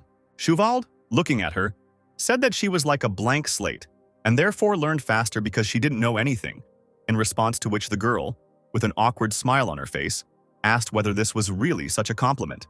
And then, thinking, she said that she definitely felt something yesterday, felt something warm. Carter smiled awkwardly and looked at the girl, thinking that Sepia's talent was scary, because she had come to feel something right away, and if this continued, she would overtake him. The man asked the boy if he knew why he had advised him to start with meditation, causing the boy to break away from his thoughts and look at him. The guy answered the question by saying that he did it because he felt the power, but he had no abilities at all, to which the man said that it was not like that at all. And then he asked him to remember how he started the conversation. And he said again that the guy knew too much. As he walked outside, Carter thought that he probably did have too many thoughts, because ever since he had entered this world, he had been constantly thinking about something. Inventory, survival, system, quests, characters, forgotten followers. Sitting down again in a meditation pose, he decided that he would now try to put all these thoughts aside, at least for a moment. Meanwhile, something was happening in one of the city's taverns. The man sitting there shouted loudly, asking for a drink, and the strongest one. A second later, the frightened waiter placed a mug of alcohol on the table with a loud sound. Taking this mug in his hands, the man took a sip from it and noted that in the northern region they know how to make alcohol. As it turned out, it was the Inquisitor, Gallet Hauntooth. The Inquisitor joyfully raised his hand with the mug up and cried out about how good it was that he was the one sent north. And the rest of those present looked at him with irritation. Suddenly he heard someone ask another if he had heard what the guy was saying. The man sitting at the other table asked why Gordon and Joseph had not been seen for the last few days. And then he said that he had heard that they had made a mistake and had chosen the wrong target. Another man asked the first man if it was true that they were working with the mercenaries who carried out the request. How strong were they to have such a level? Suddenly, someone abruptly and loudly hit the table with their hand, causing the man to recoil in fear and squeal. In a deep voice, the man addressed the others. As it turned out, it was the Inquisitor, who, with a smirk on his face, asked the men where the guy they were talking about was now. Meanwhile, a loud sound was heard in the Kala forest. Sepia, hearing this sound, turned around in fear.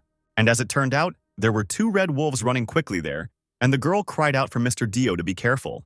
Carter stood there calmly, his eyes closed, as if he wasn't paying attention to anything at all. He opened his eyes and stared forward, fully prepared, and Shuval's words about knowing too much echoed in his head. Holding his sword out in front of him and taking a stance, he thought about how until now, when he activated his skills, he received help from the system. But if he could use them without its help, everything would be different. One of the monsters jumped up to attack the guy from above, and the guy responded by swinging his sword, causing a bright flash to appear in the air. However, this blow did almost no damage to the monster, it only slightly scratched his hand. With a menacing roar, the monster turned around, its eyes glowing a menacing red light, and the guy only noted that nothing had activated. A second later, the monster struck again with its huge paw, but the guy managed to dodge, and so the blow hit the ground. After jumping back a few meters, Carter got back into position and thought that he needed to try again, and he needed to imagine the power of the sun as Shuvald saw it. But suddenly there was a paw of the second monster behind the guy's head. Feeling this, the guy opened his eyes wide, but he still managed to turn around in time to block the blow with his sword, causing sparks to fly in all directions. But the monster was not going to give up. He raised his paw up again to strike. Carter, gritting his teeth, cursed, and thought that if he had used his system abilities, he could have easily clipped his claws. He swung his sword sharply right in front of the monster's nose, causing it to involuntarily flinch. Now the guy was surrounded by monsters. One was behind him, and the other was right in front of him. Sepia and Evelyn were hiding in the bushes, and the witch, worried, asked if he was in pain and if they should help him. But the girl did not answer. She only looked forward. And then she said to the other one with a serious look that they needed to believe in him. The monster struck again with its huge paw, and the boy again blocked the blow with his sword. However, now the wolf rushed forward with its whole body attacking him, causing the boy to rise into the air. But Carter wasn't going to take that hit, so he abruptly straightened his leg, hitting the monster in the side, sending him flying backwards. Carter landed on the ground, raising dust, and said with a sigh that they should have taken it easy. The boy took a deep breath, closing his eyes, and he thought that in order to use the power of the sun, he needed to forget all the pop-up strategies that were clogging his thoughts. Shuvald said that one must meditate under the sun if he wants to feel its power. Thinking about this, he rushed forward, running past the monster, and then he turned sharply, breaking himself with his feet and thrusting his sword forward. Carter began to spin as he swung his sword, causing bright flashes to appear in the air from his swings.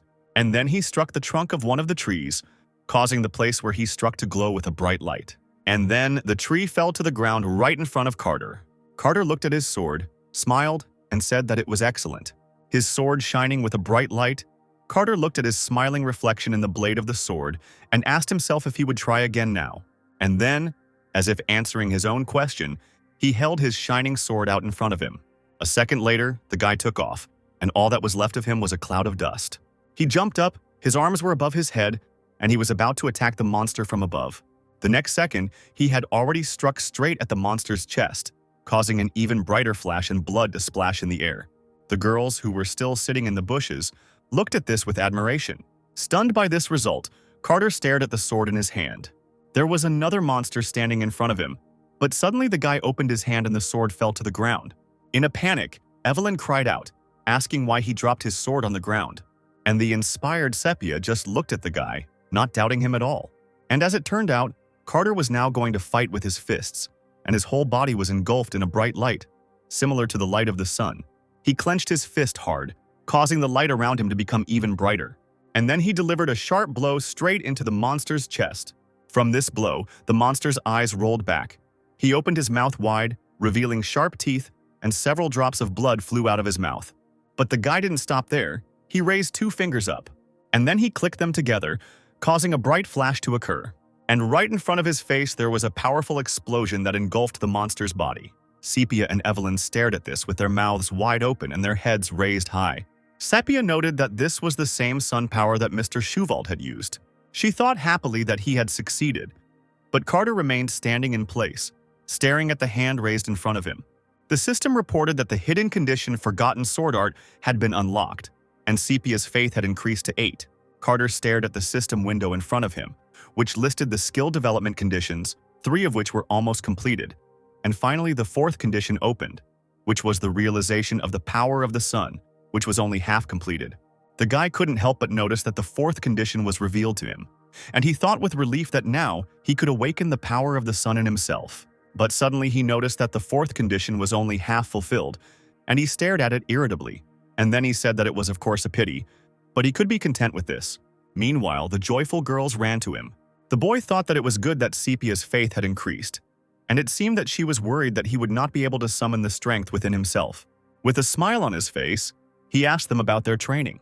But suddenly, the guy's face twisted in pain, and some kind of flash shone in his chest, to which he involuntarily reached out with his hand. The guy noted that he felt as if his heart was being squeezed. He wondered what it was. Was it really a side effect of the power of the sun? The guy's body couldn't withstand the impact, and so he coughed up blood and his eyes rolled back. Carter lost consciousness and fell to the ground, with blood spraying from his mouth around him.